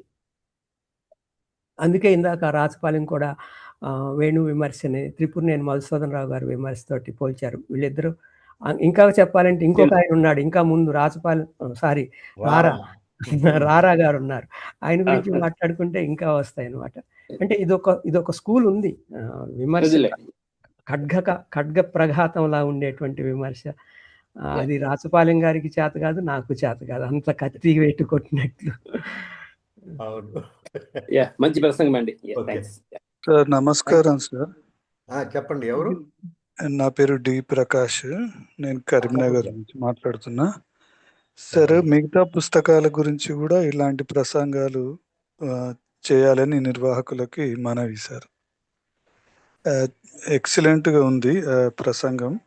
అన్ని విషయాలు రాసుకోదగినవిగా, ఒక ఇంత బ్రహ్మాండంగా ఉంటుందని నేను అనుకోలేదు. బాగుంది sir. Thank you sir. Thank you. Okay మిత్రులారా, ప్రభాకర్ గారికి అరసం పక్షాన మరోసారి ధన్యవాదాలు. వచ్చే వారం కాత్యాయని విద్మహే గారి సాహిత్య ఆకాశంలో సగం గ్రంథం పైన మిత్రుడు ఇమ్మిడి మహేందర్ గారి విశ్లేషణ ఉంటుంది.